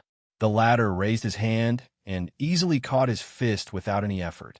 He immediately tied his hands behind his back and subdued him. Hua Jin couldn't move anymore. In the next second, a warm sensation pressed down and covered his lips. However, it was only for a moment. After a brief touch, it immediately separated. When he came back to his senses, Gong Jie had actually kissed him. Hua Jin's eyes widened as if they were about to pop out. Chapter 3888. Huh. He laughed out loud. Hua Jin's reaction was too amusing. He couldn't help but laugh. He had intended to tease him. After all, this guy had questioned his sexual orientation yesterday. Then, he had to prove that he liked women and was a normal man. However, he didn't expect his reaction to be so cute. Previously, when they were playing games and receiving punishment, he had also kissed him indirectly. However, it was a little awkward facing a man's face at that time. Now that Hua Jin had become a woman. However, this sense of repulsion vanished in an instant. Gong Jie. Hua Jin was so angry that he gritted his teeth and asked, "Is it fun? Is it fun to bully people like this?" "Yeah, it doesn't feel bad. You, this lawless devil incarnate." Hua Jin pushed him away violently. He raised his hand and rubbed his mouth with the back of his hand. His mouth was very tender, like a flower petal. After he rubbed it, it turned red and swollen, as if it had been spicy. When Gong Jie saw this, he couldn't help but laugh again. However, because of this laugh, Hua Jin couldn't help but be stunned. It was rare for him to see Gong Jie laugh like this. He had to admit that when he laughed, he looked very good. He had a heroic spirit. Although he and Yin Shishir were twins, their facial features were very similar. However, his features were more heroic and devilish. It was a beauty that was between the sexes. He was very beautiful. When he laughed, there was a faint dimple at the corner of his lips. This dimple was too small. It wasn't easy to notice when he didn't smile normally. However, when he laughed, he couldn't hide it at all. If Gong Jie laughed like this often, it wouldn't be bad. If he didn't know this man well, he would definitely think that this smile was very sunny and warm. However, those who knew his character would shudder because of this smile. They always felt that when he smiled, even if he looked at the sun, there was always a hint of evil and sinister intent. Seeing him smile like this made his hair stand on end. Hua Jin turned his head awkwardly, stood up, walked to the door, and muttered, "Pervert." With that, he opened the door and walked out, slamming the door behind him. Gong Jie did not know where he got the courage to use these two words on him. However, he was tactful enough to run away as soon as he finished speaking. Gong Jie was too lazy to care about him. He lay down on the sofa, picked up the remote control on the coffee table, turned on the TV, and watched it. Outside the door, Hua Jin left the room, not knowing where to go. The hotel had a lobby and a tea pavilion that looked like a garden in the sky. He might as well sit there and pass the time. When Yin Shishir came back, he would look at the specific arrangements. Thus, he sat down and ordered a cup of tea. However, his guilty conscience did not calm down for a long time. Thinking back to that Gong Jie kiss just now, he felt uncomfortable in his heart. He felt that, as a man, he was actually being teased by another man. This feeling was not good at all. Yin Shishir came back after picking the tea leaves. When she passed by the tea pavilion, she saw Hua Jin sitting in the tea pavilion, holding his chin with both hands as he stared at the mountain scenery in a daze. Chapter 3889. She walked over and patted him lightly on the shoulder. "Liang Yin." Hua Jin was in a daze. When he looked up and saw Yin Shishir, he smiled. Shishir, why are you sitting here alone? I didn't see you get up to pick tea with us in the morning." "Oh, I was still sleeping in the morning. I didn't know that you want to pick tea." "I see." Yin Shishir smiled. "We bought tea cakes." "Tea cakes?" "Yeah." Yin Shishir took out a tea cake from the box, broke off a small piece, and handed it to Hua Jin. Hua Jin looked at the tea cake in his hand and asked curiously, "What is this?" Before Yin Shishir could speak, Yu explained kindly, "This is a tea cake. Of course, it's edible." "Yeah, really? Smell it. It smells good. I ate 2 tea cakes. When I bite into them, it's crispy and fragrant, but it's quite delicious." "Yeah." Hua Jin immediately took a bite. In an instant, the fragrance of the tea filled his mouth. It was crispy and fragrant. When he bit into it, the tea leaves that had been dry and brittle immediately broke apart. The tea leaves and tea stems emitted a mesmerizing fragrance in his mouth. However, it was not easy to chew and was difficult to swallow. When Xiao Chen saw this, he couldn't help but cover his mouth and burst out laughing. When he saw him laugh, Hua Jin was even more confused. "What are you laughing at?" he asked with a lisp as he chewed on the tea cake crumbs. "Ha ha." Yin Shishir couldn't help but laugh as well. Yu, who was beside them, revealed a sinister smile. This smile was exactly the same as Gong Jie's. There was an inexplicable, evil aura. Hua Jin was so frightened that he quickly spat out the tea cake crumbs. He asked fearfully, "Is it poisonous?" "No, it's not." Yin Shishir held back her laughter and said, "This tea cake is not for eating. Yu is lying to you." Xiao Chen held back his laughter until he was about to cry. He didn't know whether to laugh or cry. "Ha! This tea cake is actually for making tea. Liang Yin stood at the side and asked quietly, "Don't you know that tea cakes are meant to be eaten? They're used to make tea." The corner of Hua Jin's lips twitched. He casually picked up the glass of water beside him and took a big gulp before spitting out the remaining dregs.